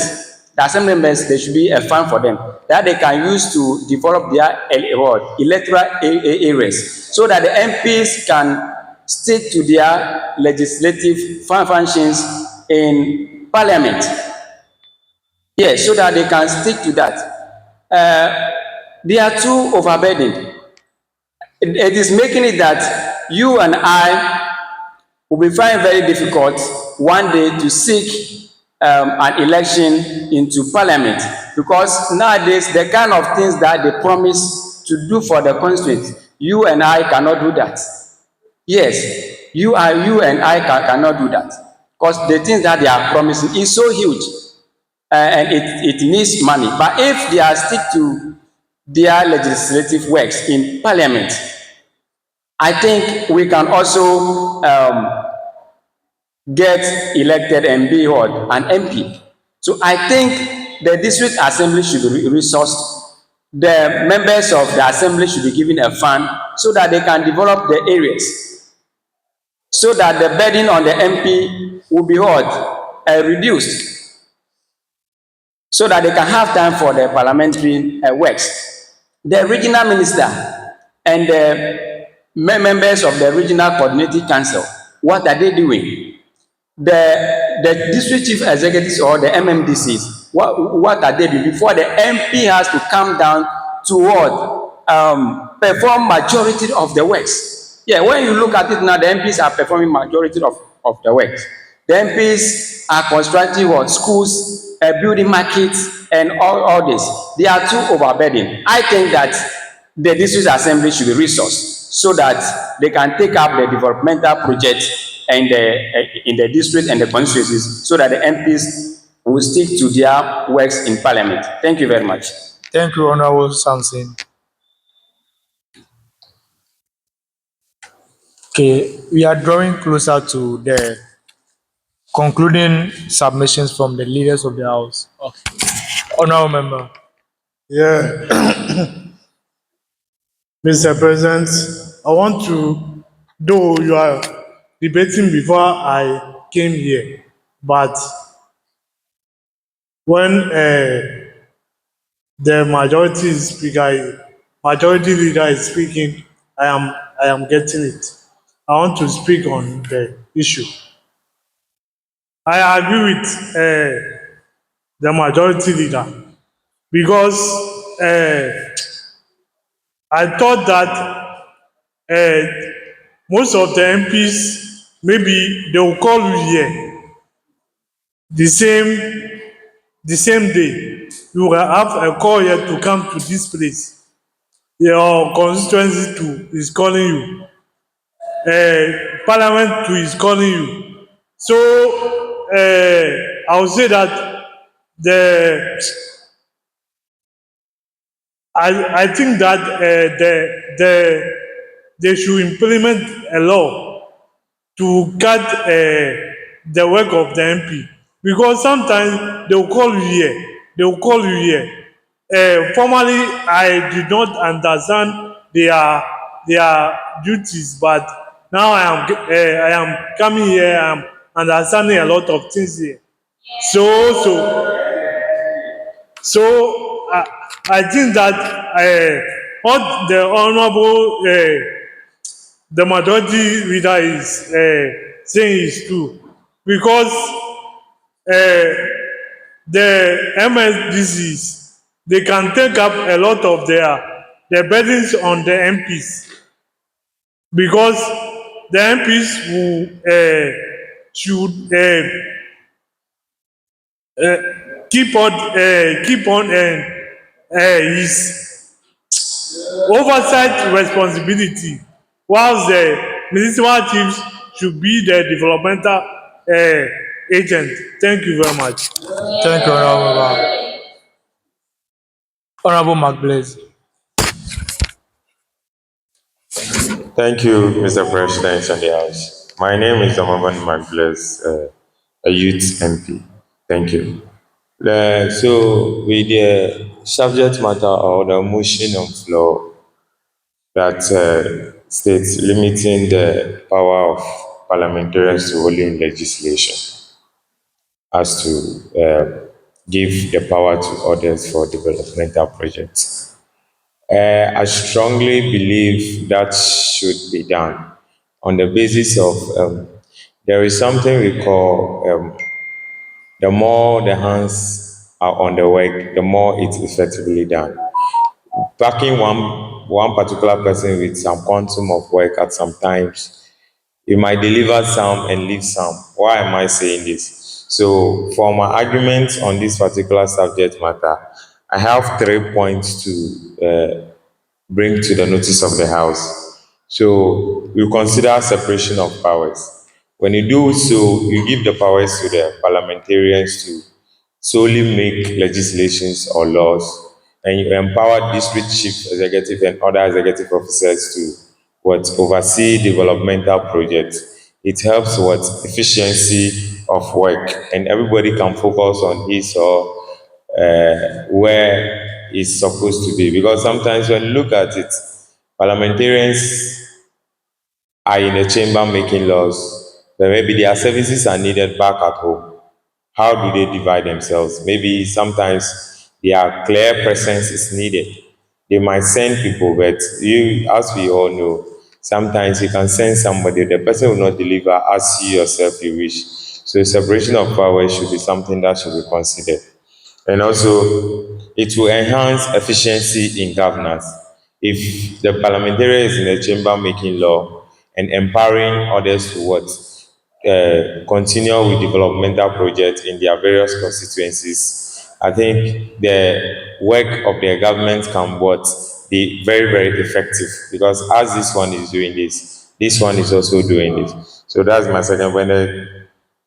Third one is what? It reduces what? Conflict of what? Interest. In so doing, giving the power to, let's say, these two separate bodies, it reduces conflict of interest. If it is one person, maybe that parliamentarian alone might focus on one area for developmental project.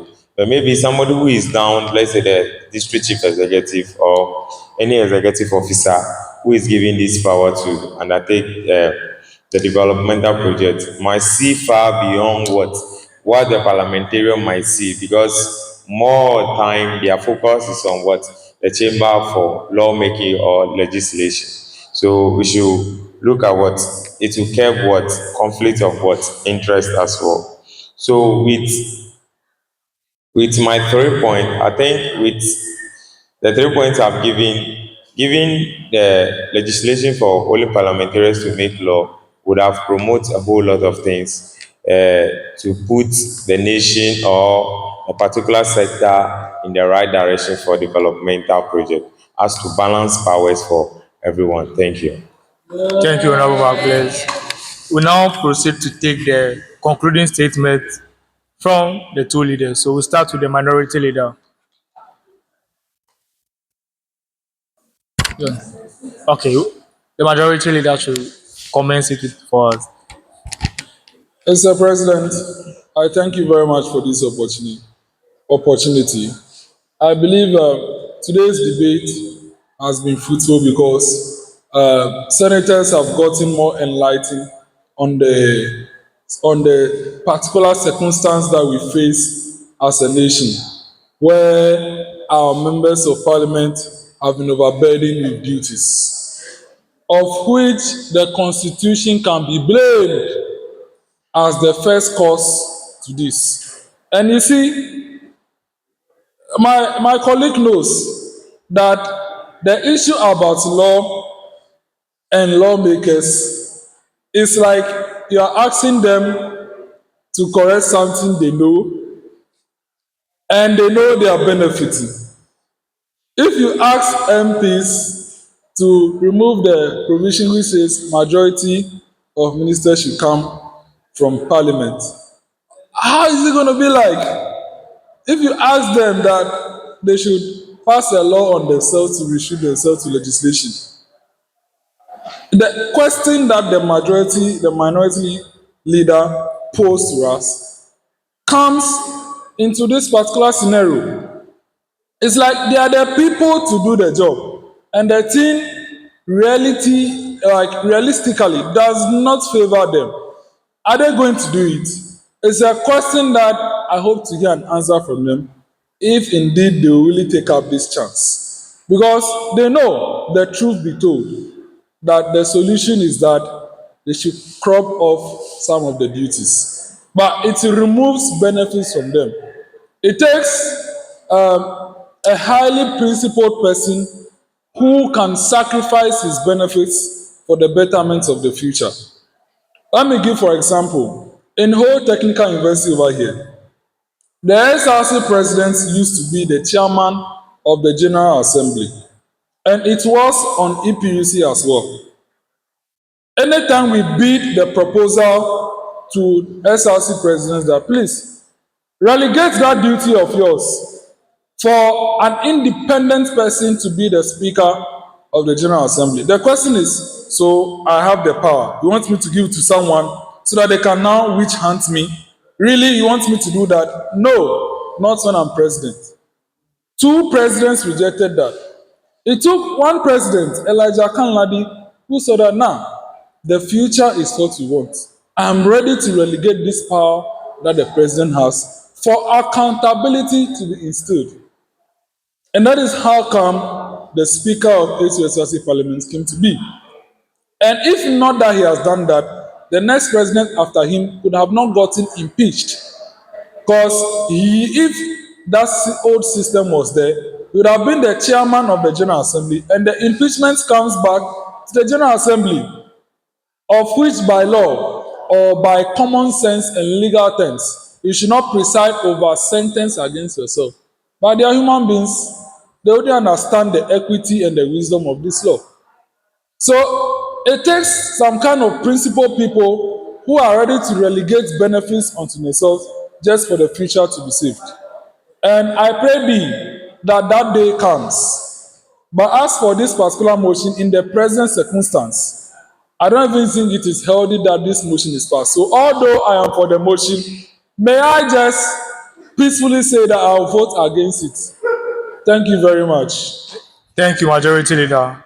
The Minority Leader. Mr. Speaker, thank you for the opportunity. It has Mr. been. President. I want to go to the National Parliament, so forgive me for that. Mr. President, thank you so much for the opportunity, and it has been a very insightful debate. It was a platform for us to look at other perspectives to the subject matter. It was debating, but to conclude, we are talking about reality and data here. So somebody will tell you that most of the times we hide behind our selfish gains not to push through some things. And rightly said by the majority leader, acting majority leader for today's sitting, it is very difficult for us to push this motion through. It is close to impossibility. Even the political will that we have to look at, which is an indicator that we have to look at, is not there. Members of parliament will be complaining. Yes, they will complain because it works against their psyche, their psychological well-being. Mental health issues also comes in. But that is what the job demands. So my point is that I saw the majority trying to move it to the side of funding. And when they saw that the funding was not something to go by, they tried to move it to other aspects of it. But if majorly the issue is about funding, I think our advocacy and proposal should rather be that in the national budget, we should be able to have some allocations for MPs to undertake developmental projects. Now, let's take, for example, the Minister of Road and Highways, Honorable Gavins Abuja. He is, first of all, the Member of Parliament for the good people of Adaku, and also double as the Minister. Now, if we restrict this man to just lawmaking, how on earth would the roads in Adaku be done if he does not spearhead those ones? How on earth will water be given to the people of Davano, the community that lives on a water that they share with cattle? How on earth can he provide a borehole, a mechanized borehole for these people? If we limit the developmental agenda to the MMDCs, somebody said they should be resourced. Are they not resourced? Are the funding not coming? As we speak, this government has released their funding, but we still see these problems in our constituencies. And now we want to limit the people that fill a gap in that system to just lawmaking. Nevertheless, Mr. President, it is very, very important for us to know that the MMDCs are appointed by the president with approval from the assembly. The people cannot hold MMDCs accountable for any developmental project. If the president say don't do this to these people, that ends it. But let's take the minority speaker of parliament, Ghana's parliament right now, who is on the opposite side. Are we saying that we should restrict such a person to lawmaking and oversight responsibilities,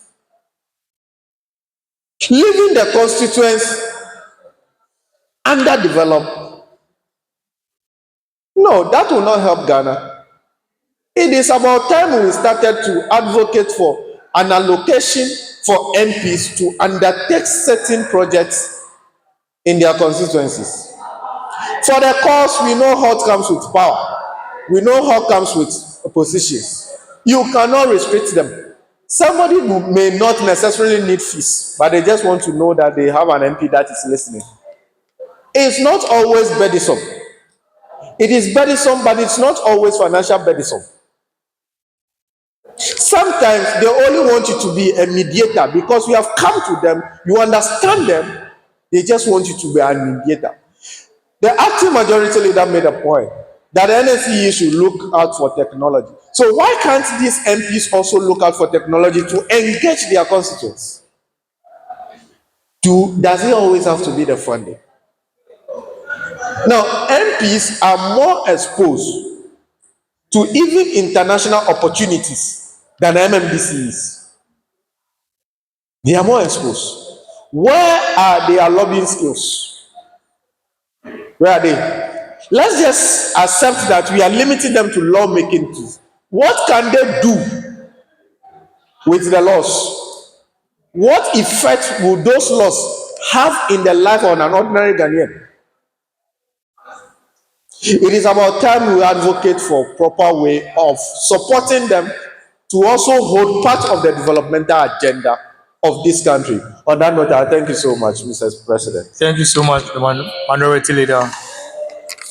I'll now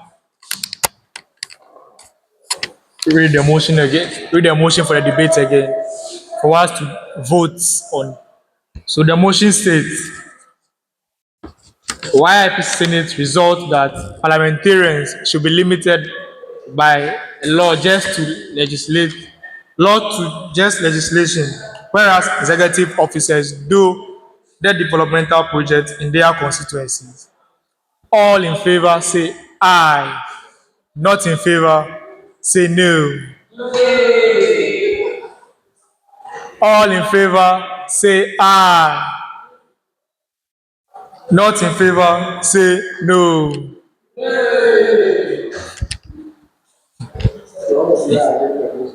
I think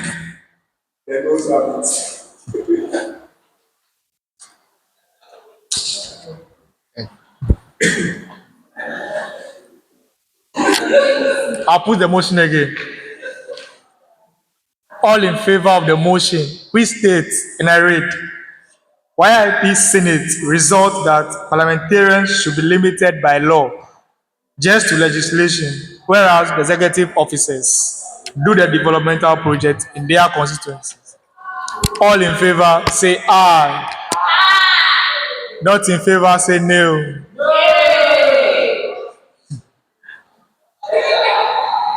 All in favor, say aye. Not in favor, say no. Honorable senators, at this moment, I think the noes have it. Okay, at this moment, I'll call on the president to take over the seat as we continue with the rest of the items on the order paper.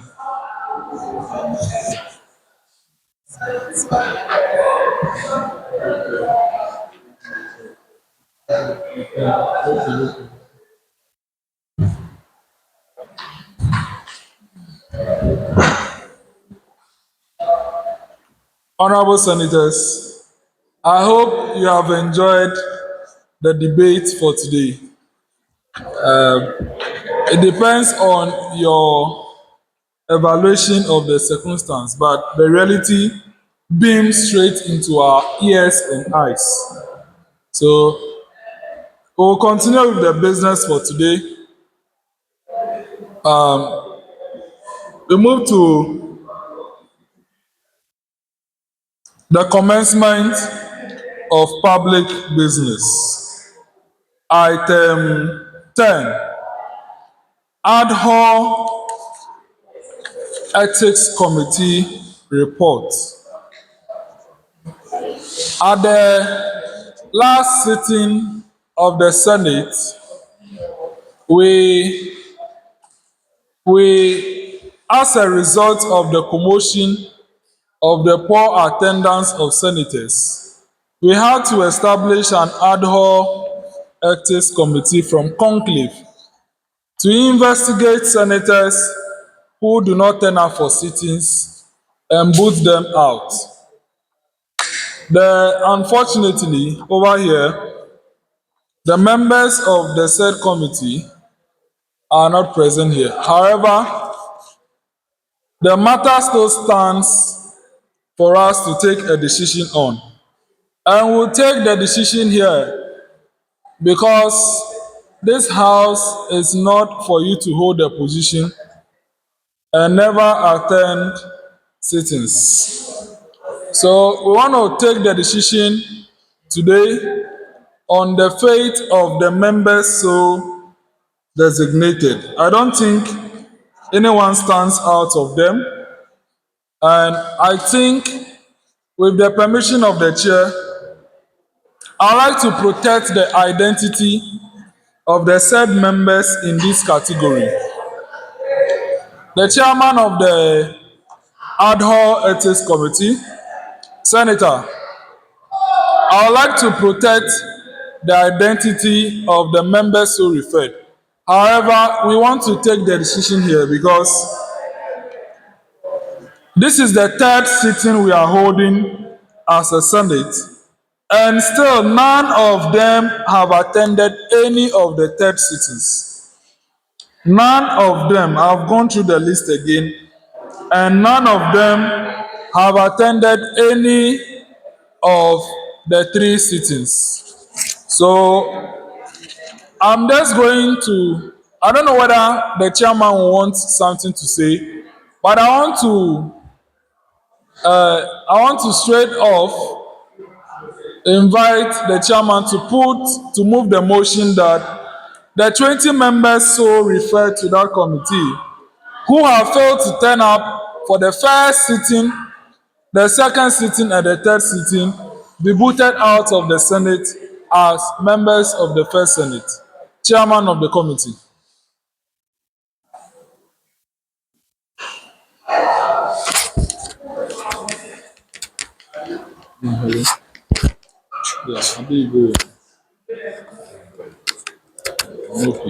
Thank you, Mr. President. It's rather unfortunate that we have to go this way, but I would like us all to take a second look at this matter, because until the report of the ad hoc committee is out, we will be very biased towards the listed and referred members by just booting them out of the chamber, being that we have not heard their part of the story, what exactly is preventing them, and if by their own choice they want to fall out, we don't know. So I'll plead with the House for us to give the committee some time to quickly work on the referred list, have a meeting with them, and then we can ascertain what exactly the way forward could be. Perhaps many of them might be off smartphone and then may be oblivious to some of the information that we are doing. Yes, I agree that they have not been here for 3 consecutive times, and by the standing orders, I think they are supposed to be booted out.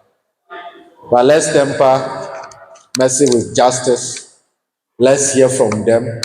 Let's also not forget that these are young people who are willing to learn. That is why, in the first place, they accepted to be members here.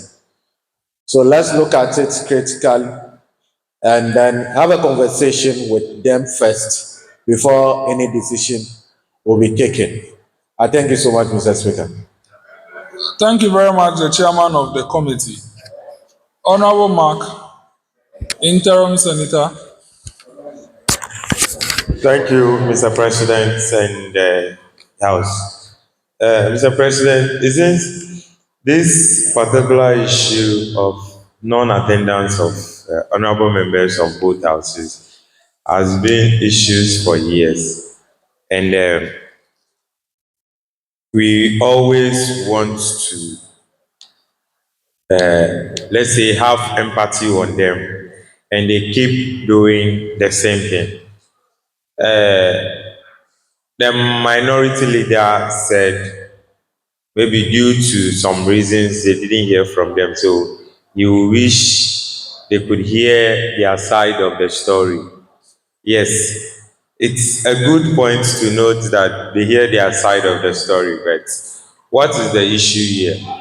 As you've subjected to this offer, you are aware of the standing orders. And if should it be at a time that you can't be present, you should have actually sent an official communique to either the clerk or the president, so that they know at least you wish to come, but you couldn't come. With that one, I think it clearly states out a point, or you've made an effort, and that is appreciated. But keeping everyone in silence, it shows your unconcern. Nothing concerns you. No, we don't do it like that. As you are a leader, and I'm saying it again, as you are a leader, there is this privilege quote that I always go with. As you are a leader, you are ready to serve. And with your service should not be limited to resources. Let's say if you are limited to resources as a leader, your what? Your unresourceful commitment shouldn't be taken out from you.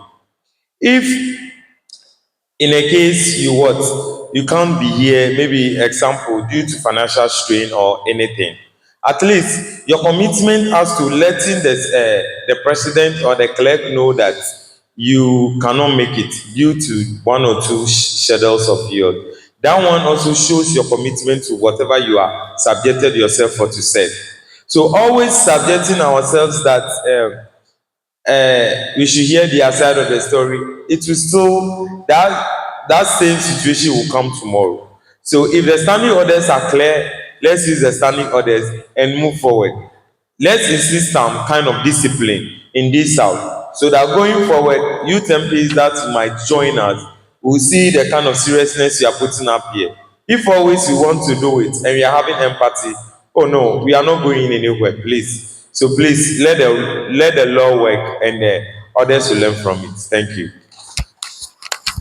Thank you very much, Interim Senator Mark. Let's hear from Interim Senator Samson.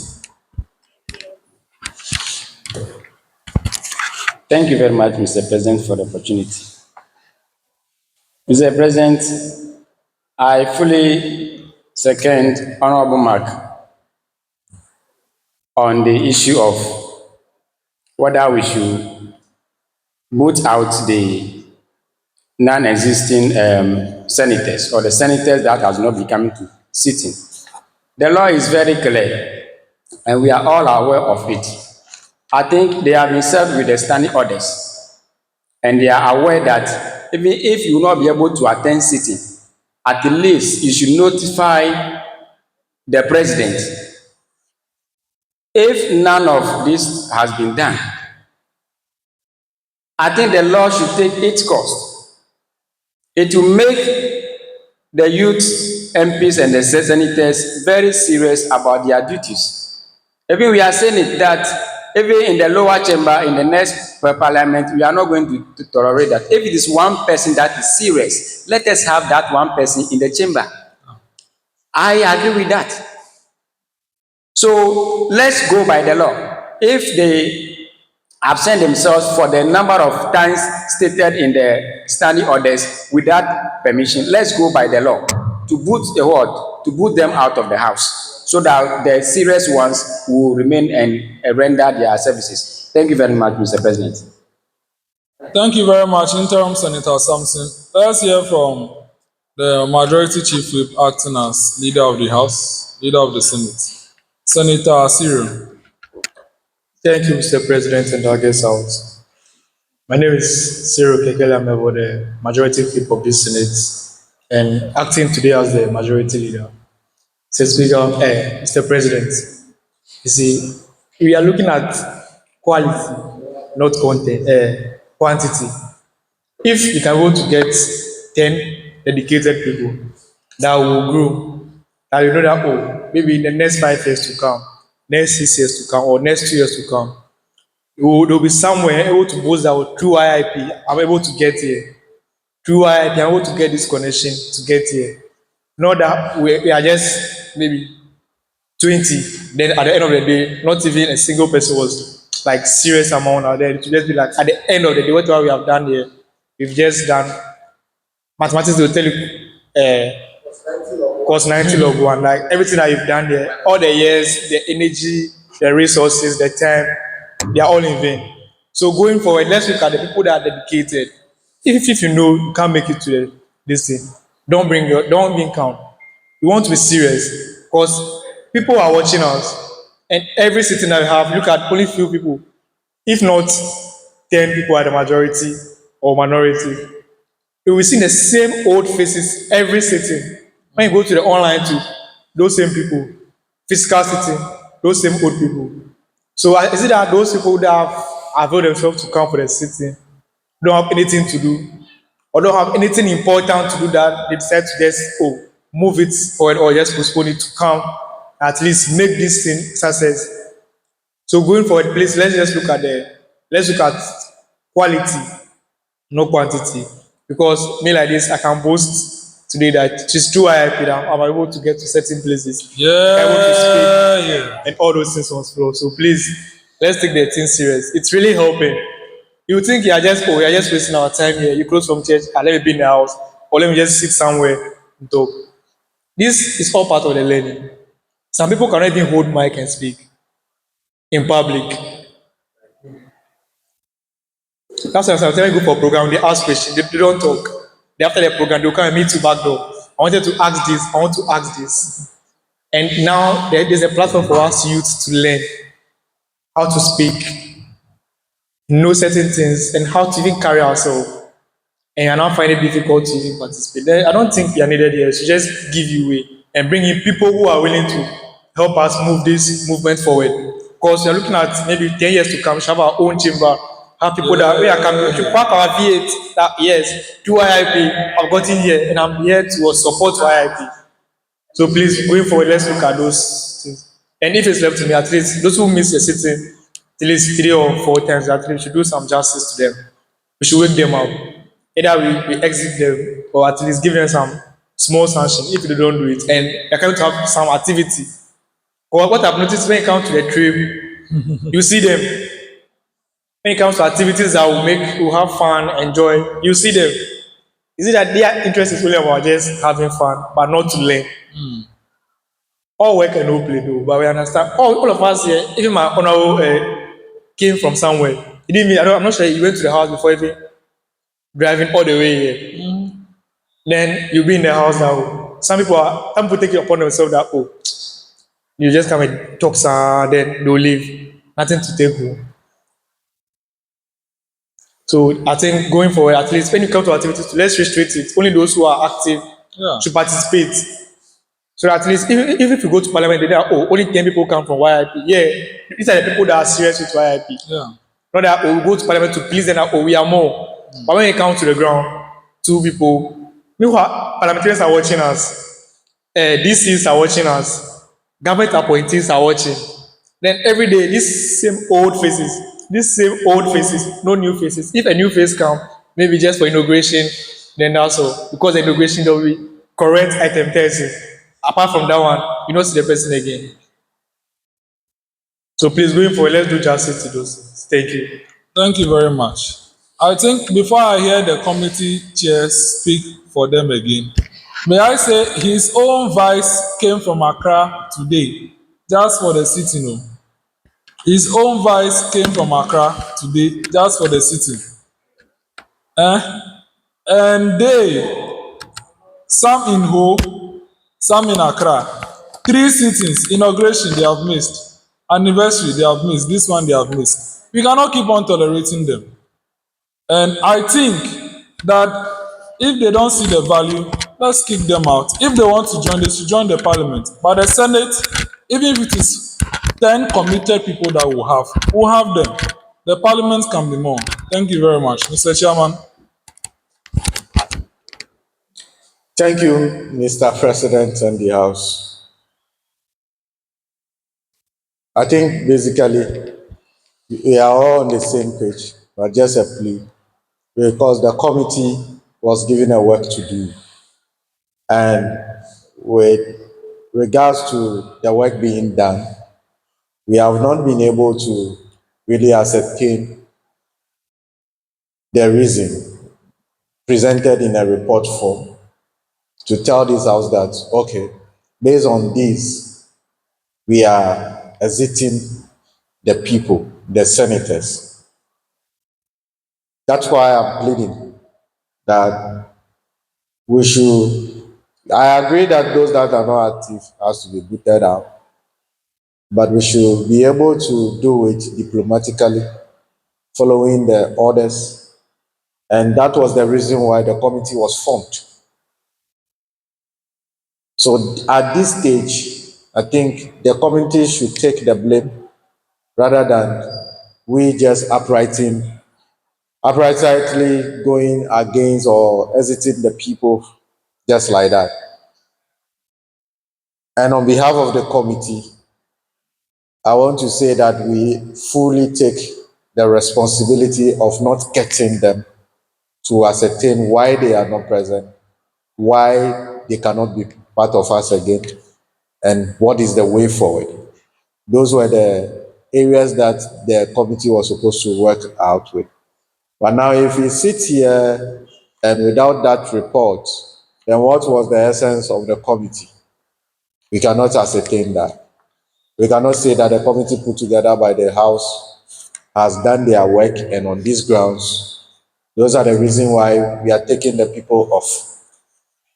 Yes, the standing orders might have stated it clearly that if you miss, you go out.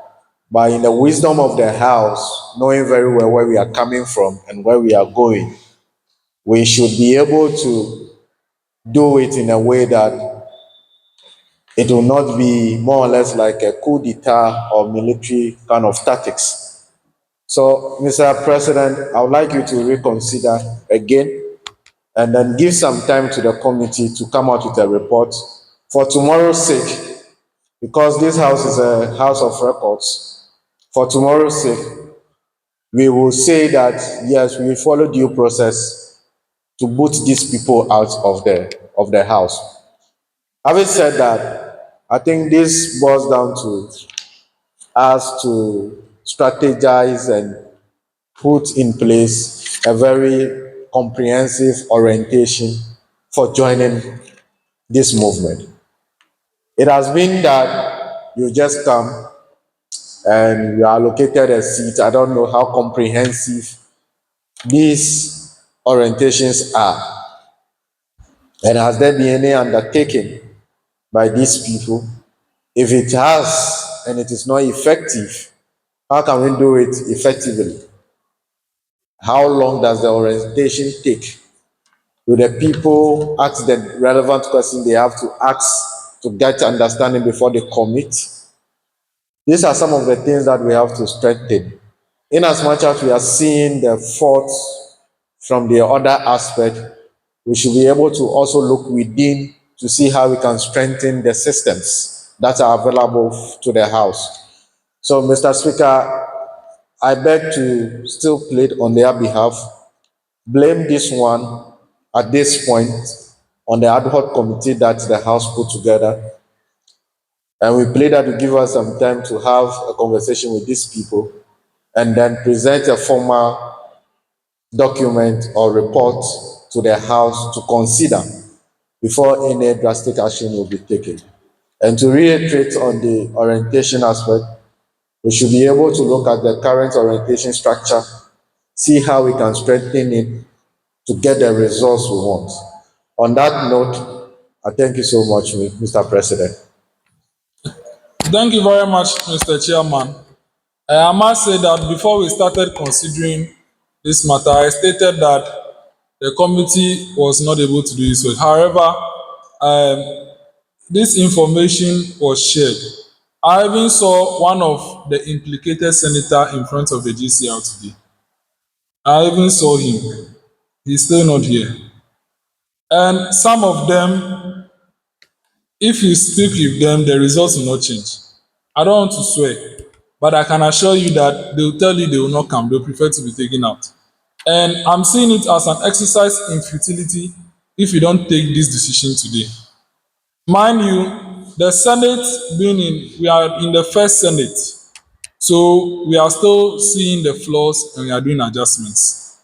And I think that I'm ready to work with 10 committed people than have 40 people who are not, of which only 10 are committed among them.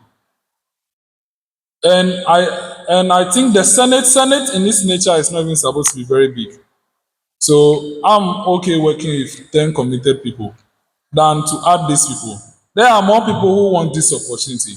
And these people, apart from this, the next time we'll sit will be October. We are in July. After 3 months before we sit again. And we can't waste that long. We have to form the committees today. So I understand you and I understand your fatherly call. But however, some people don't deserve second chances. If they want to join YIP, they should go and join the second chamber. But for the Senate, we want committed people. And for these people selected, they were handpicked. They didn't go through any formality like the parliament because of its new nature and its novel situation. So probably I should be blamed after consulting them and thinking that they would look at, ensure that they'll be present. And as you are taking responsibility, I'm also taking responsibility for thinking that they'll honor this call. 9 months, you are still not here. No.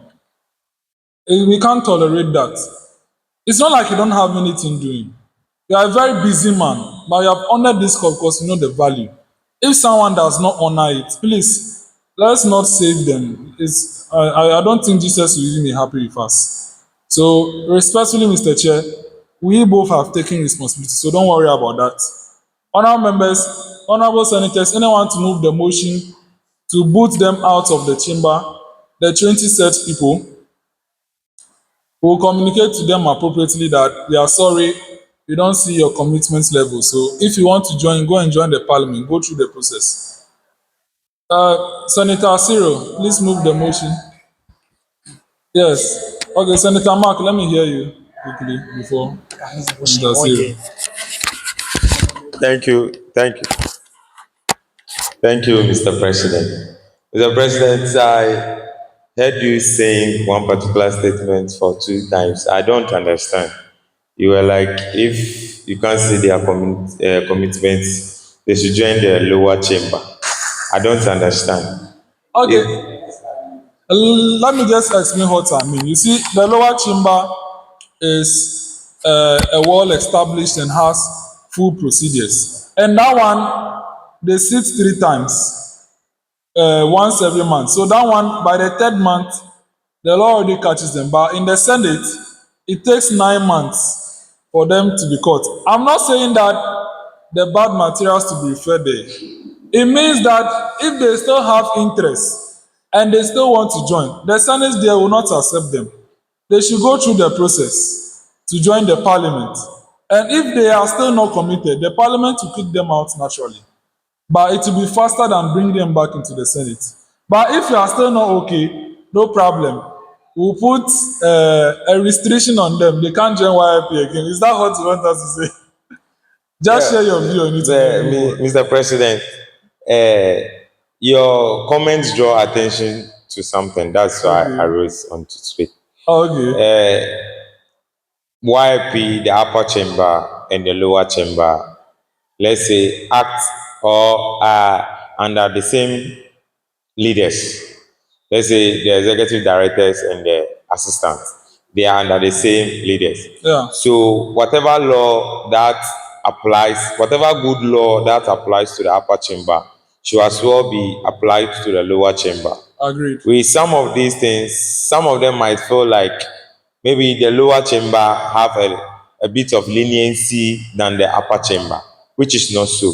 Okay. Even though there is upper chamber and lower chamber, the discipline, the rate of discipline should be equal. The rate of discipline should be equal for everyone. Regardless you are there or here, the rate of discipline should be equal. So let's try to encourage anyone that wants to join or whoever is already part and being dormant that the rate of discipline applies to all. Yeah. Don't think there is one which is a bit lenient than the other. No. Yeah. Let's apply the rules when the time is due. Thank you. Agreed. Thank you very much. Senator Cyril, motion. Motion to boot out the 20 referred senators. Thank you, Mr. President, and the august House. My name is Cyril Kekeli Amevor, the Majority Whip of the Senate, acting today as the Majority Leader. I rise to move the motion that the 20 senators that are recommended by the ad hoc committee assigned by you for being dormant, or participating, and showing no interest or no, let me see, which word should I use for? No concern. I rise to move a motion that you should put them out. Thank you. Thank you very much. I want a senator to second this, and we only have 2 senators here. The minority leader and then Senator Linda. I want Senator Linda to second this, so that the ladies who are part will not think it was gender bias.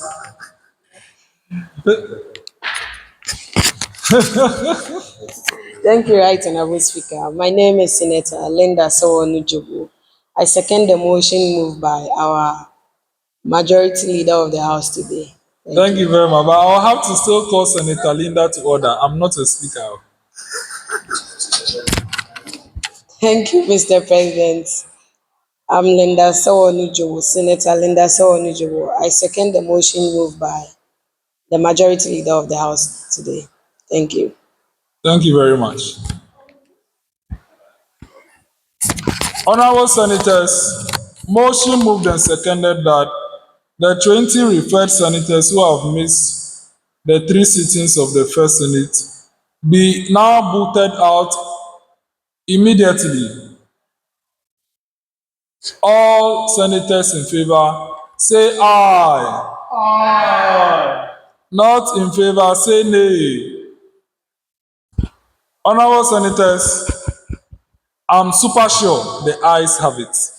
I don't think.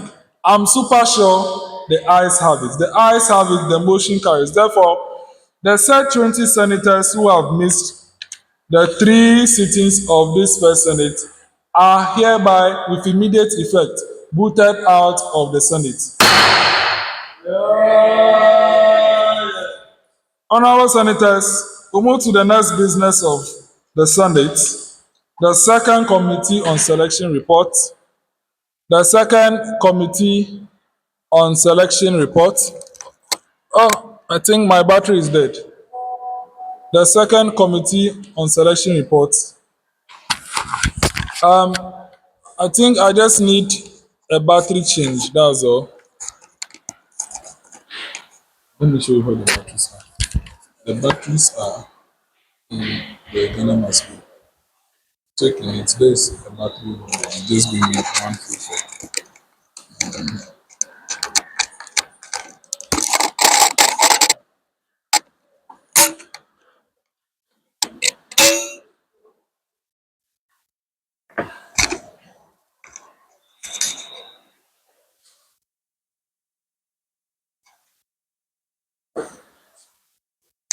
Just one pair.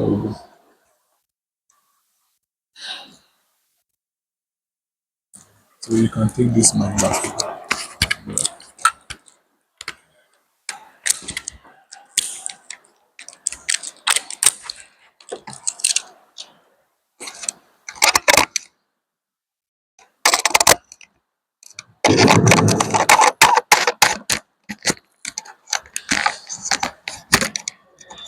Honorable Senators, that is the beauty of the chamber. When our own chamber is built, we'll not be using battery wired mics, we'll use cord mics so that we'll never be changing batteries during proceedings. Honorable Senators, we move to the 11th item on the order paper, second committee on selection report.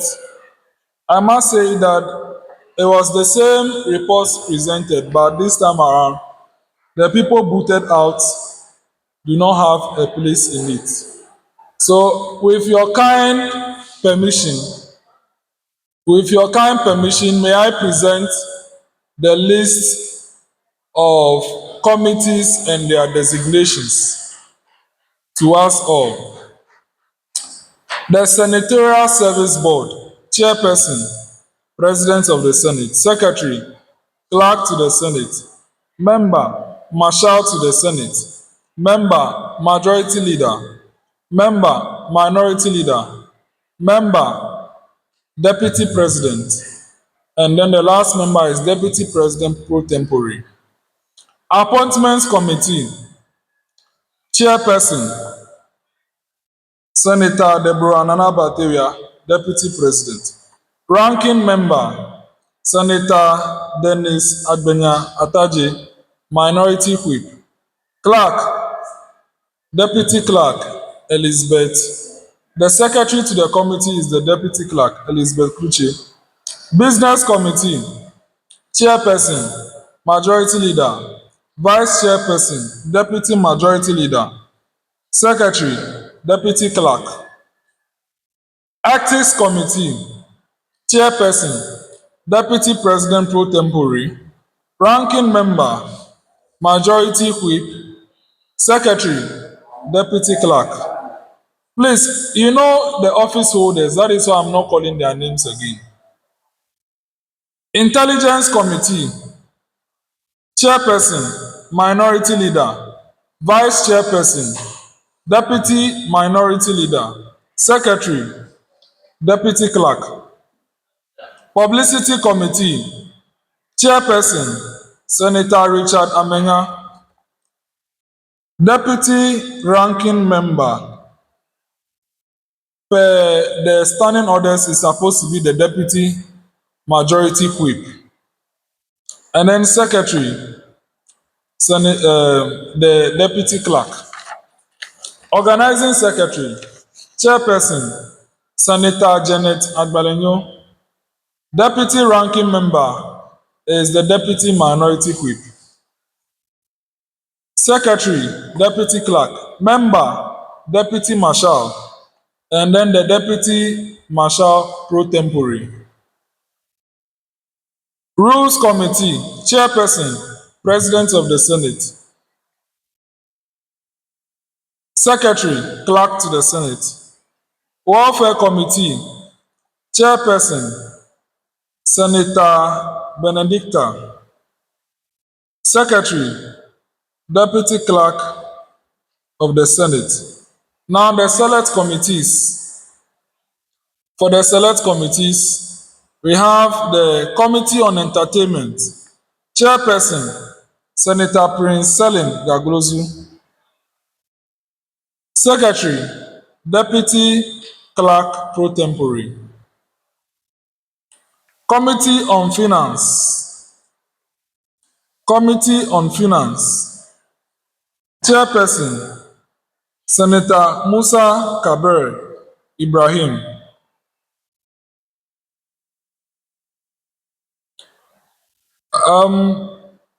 Yes, coming back to the Welfare Committee, I think the Vice Chair will be Senator Janet Elom Agbezuke. So coming back to Committee on Finance, Secretary is Deputy Clerk pro tempore. Committee on Gender, Chairperson. The Chairperson is Senator Chidinma Anyaleochi. Vice Chairperson, Senator Eugene Esenam Gamed. Senator Eugene Esenam Gamed. I think let's revert the earlier thing we did there. Senator Janet will be Vice Chair to the Finance Committee instead of Welfare. Okay. And Secretary is Deputy Clerk pro tempore. Committee on Governance, Chairperson, Senator Felix Kwakpe Adiche. Secretary, Clerk to the committee. The Secretary will be the Clerk to the Senate. Committee on Health, Chairperson, Senator Kelvin Azamiti Mensah, the former Majority Leader. And the Secretary is the Deputy Clerk pro tempore. Deputy Clerk pro tempore. Then Committee on Literacy, which is like the Education Committee. Chairperson, Senator Martin Osborne Katugbe. Secretary, Deputy Clerk pro tempore. Committee on Security. Chairperson, Senator David Legend Selassie. Secretary, Deputy Clerk pro tempore. And then the last committee here. Chairperson, Senator Ezekiel Agbezuge. And Secretary is Deputy Clerk pro tempore.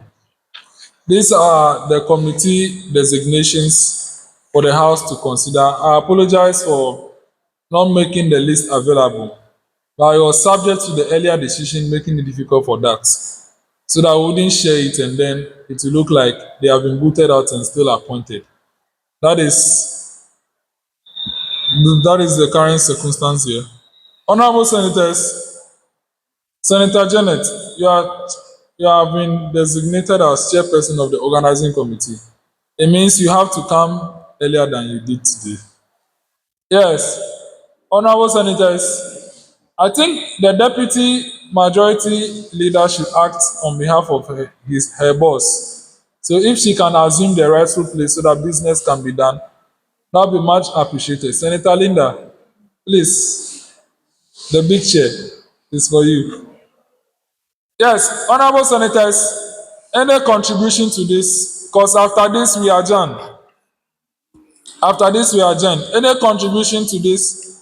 If there are no contributions, can the Deputy Majority Leader move the motion to adopt the Committee on Selection report, thereby forming all 16 committees and the Senatorial Service Board effective immediately? Thank you.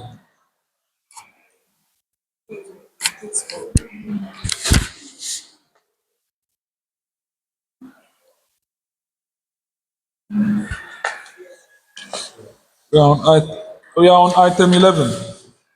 11.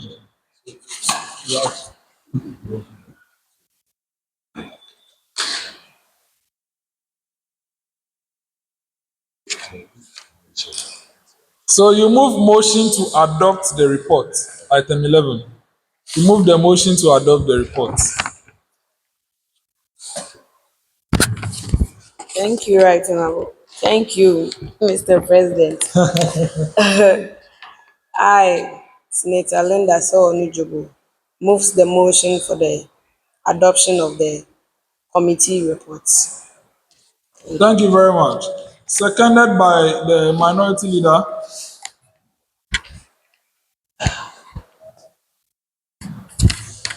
Thank you, Mr. President and the House. I, Edward Amedun, the Minority Leader for the First Senate of the Youth Impact Movement, second the motion that the report be adopted. Thank you. Thank you very much. Honorable senators, motion moved and seconded is now for the consideration of the House. All senators in favor that the second Committee on Selection report of the First Senate be now adopted and establish the 16 committees and the Senatorial Service Board effective immediately. Say aye. Not in favor, say nay. Honorable senators, the ayes have it, the motion carries. Therefore, the committee designations here now take effect, and all the 16 committees and the Senatorial Service Board do now stand established immediately. Honorable senators, may I share an observation with you before we go for the adjournment? Senators, I hope you can see that now our Senate robes have now been embroidered with the logos. All our robes, all of them. And we now have a robe for the Deputy President pro tempore. That's the one there. And to inform senators, our next sitting will be in October, if I'm right. It's October, the first month in the last quarter. October, November, December. Yes, our first sitting will be in October.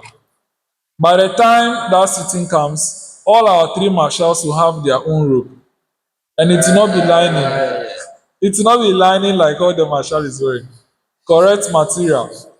And we'll put logos on them. So our good friend as well, the Deputy Marshal pro tempore, Eric Ameko, you won't wear, the next time you wear robe. And we'll be using you. You'll be the porter. So the marshals, I think the next sitting, all of you have to be around so that the marshal can be there to carry out the orders, deputy marshal on the camera, and then deputy marshal pro tempore can do the portering job for us. So please work on that for your department. Honorable senators, we have come to the end of business and it is time for us to adjourn. I invite the Deputy Majority Leader to move a motion. She can add something or say something before moving the motion. I know one thing pleased to her is that committed people should only be in the chamber.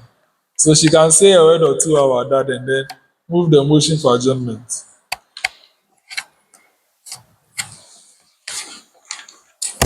Thank you, Mr. President.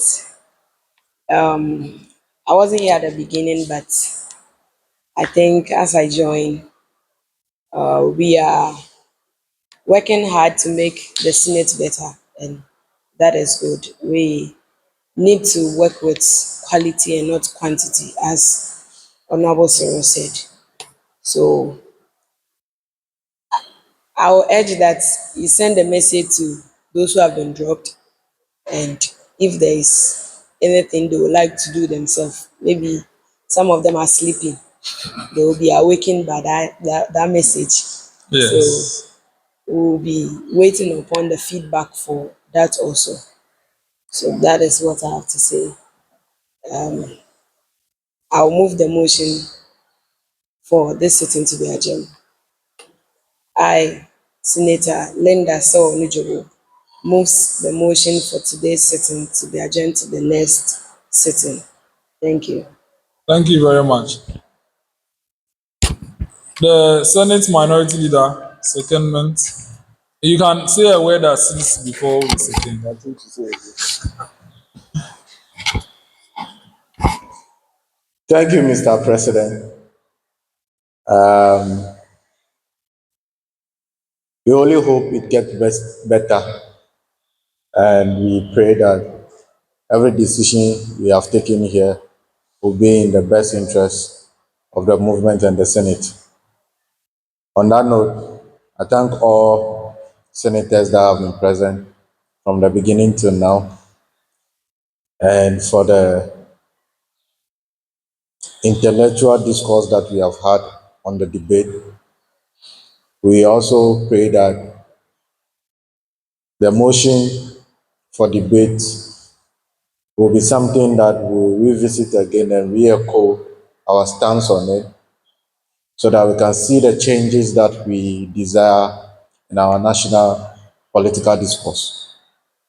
On that note, I, Edward Abenu, the minority leader for the first Senate of the Youth Impact Movement, second the motion that this sitting be adjourned to the next sitting in October. Thank you so much.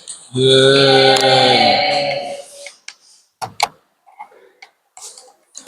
What is the excitement of? We are closing. Me, I don't want to adjourn.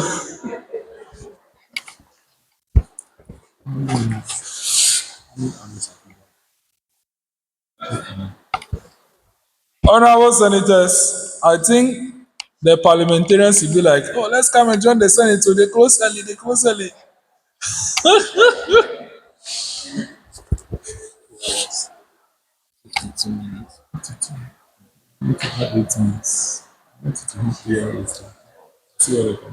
Thank you very much. Honorable senators, the MPs here, please don't come and tell them that the Senate closes early. We close late. It was because we didn't have any guests. Like we had a guest, would have been here until 6 p.m. I think we started at exactly 1:30. I was very insistent on the time that we start. I'm hoping that the fifth parliament would also start on time, but a lot of factors account to some of these things. Today we had a whole day to debate, and I think the debate transpired for about 1 hour, over 2 hours. Oh, yes, the debate was over 2 hours.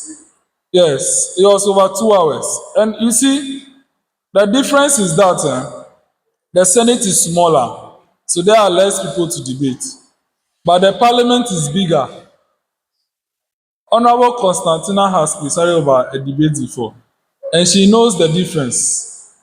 The MPs are more, so there are more people to speak, but the senators are less, and there are less people to speak. So due to that, obviously we will consume less time. But it's good to spend more time. Sometimes SRC they close here 10 o'clock. We by 6, 7, 8 we are done. Senator Linda, I know you so.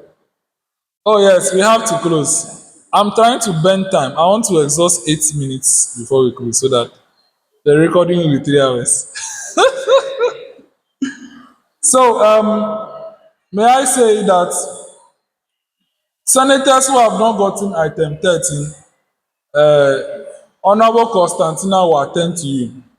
And as a matter of fact, Honorable Constantina, please, anyone who got one, add another one. Anyone who got 0, give them 2. Yes, if you have gotten 2 already, go home. Yes, go home. May I, in the act of burning time, may I commend a few senators here who have done a yeoman's job. The minority leader himself, I thought the way the things were, he wouldn't be able to come back. Charlie, we really needed you for this motion. Like you hadn't come, we would have ended the debate in 10 minutes. Honestly. So, on behalf of the office of the Speaker, may I say a big thank you to you. Senator Linda as well, as of the time we were to around 11 o'clock, she started her journey from Accra. And she's here. Eh? And she's here. And then senators who don't have interest in the thing are sleeping. They are around. We should allow them to be here. How? She will not even forgive us for that. She won't. So we needed to do this exercise. May I say to Senator Cyril, who came to help with the organization of this sitting, he left the comfort of his home, to come here and then help us prepare the place. We say thank you. And to our cameraman, that was Senator Dennis. He did a very good job taking very nice pictures. So those of you who came late, there are no pictures of you. We see some very nice branded iPhone pictures soon. And to our marshal as well, thank you very much for coming. Mr. Eric, you are doing very well. Since the time Eric, the deputy marshal pro tempore, got to know of this group, he had always been interested and he's been here. And may I say that he is the only, should I say, senator with special needs part of us. Yes, and we are really proud of you. I think in the Senate they have, yes, in the Senate they have, in the Parliament they have this guy. What's his name? Please, Elijah. Elijah attended 3 sittings in the 3rd Parliament, and I was amazed. 3 sittings in the 3rd Parliament, and then I don't want to say any word here. Will not come. That's the best for them. Honorable Mark, Honorable Samson, thank you so much for attending every sitting in YIP. Every sitting, then they there. We are proud of you. I can see Honorable Orlando wants to join that crew. They want to join that crew to attend every sitting. Please continue. Senator Janet was late today. That's why she couldn't come early. If she wasn't busy, she would have been here earlier. So we appreciate. And then Deputy Clerk Dion as well, thank you. Today she didn't want to act. She spoke on floor today. And that's good. That's good. And then our assistant clerk, Rebecca from the Parliament, who left. Oh, what's going on? Who left her busy schedules to be here. Also grateful to you. To everyone, we say thank you. Everyone, we say thank you. May I use this opportunity to inform the Senate of the inauguration of the 5th Parliament coming on Saturday, 9th August 2025 in this same chamber. Yes, on the same birthday as our majority whip. Please, we want to call on all of you to come. Senators, please, let's come and support our friends in the other chamber. And may I hint you, they want to serve kinky on that day. Hot kinky. Hot kinky with local bar. So bring your people, make them catch up. Let's help them finish the food. It's happening live. Invite has been sent to Honorable Bedra, and then Honorable Bedra, and then Honorable Boson. to honor this invitation. So hopefully on that day we'll see them.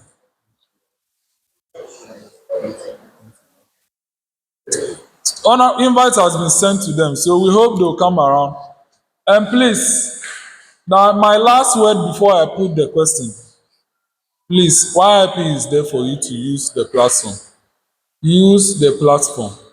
YIP is saying, users, please, users. We want you to gain that value from being part. Okay, so please, users, senators, your flyers, will start working on them. After the inauguration of the parliament, we start releasing your flyers. So if you want to change your picture, please send us your new picture. Okay. And I wish that we have pictures of you in your sashes. They don't like wearing the sashes. That brings it to the end. Honorable senators, motion moved and seconded that this honorable senate do not stand adjourned till the fourth senate sitting, likely to be held in October. I now put the question to the Senate. The question is not coming on. All, all senators in favor say aye. You people, you gave a dilemma to Senator Cyril today when he was presiding. He put the question 4 times. You people, okay. I'll put the question again. All senators in favor that this honorable senate do adjourn, say aye. Not in favor, say nay.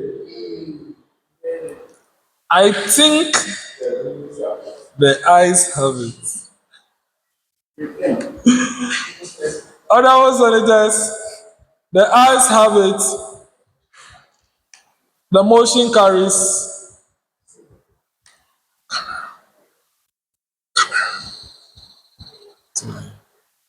The ayes have it. The motion carries.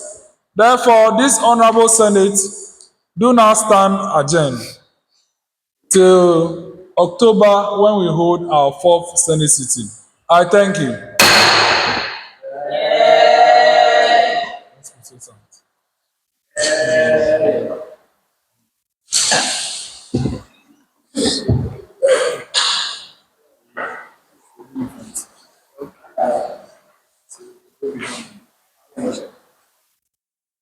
You must stand up.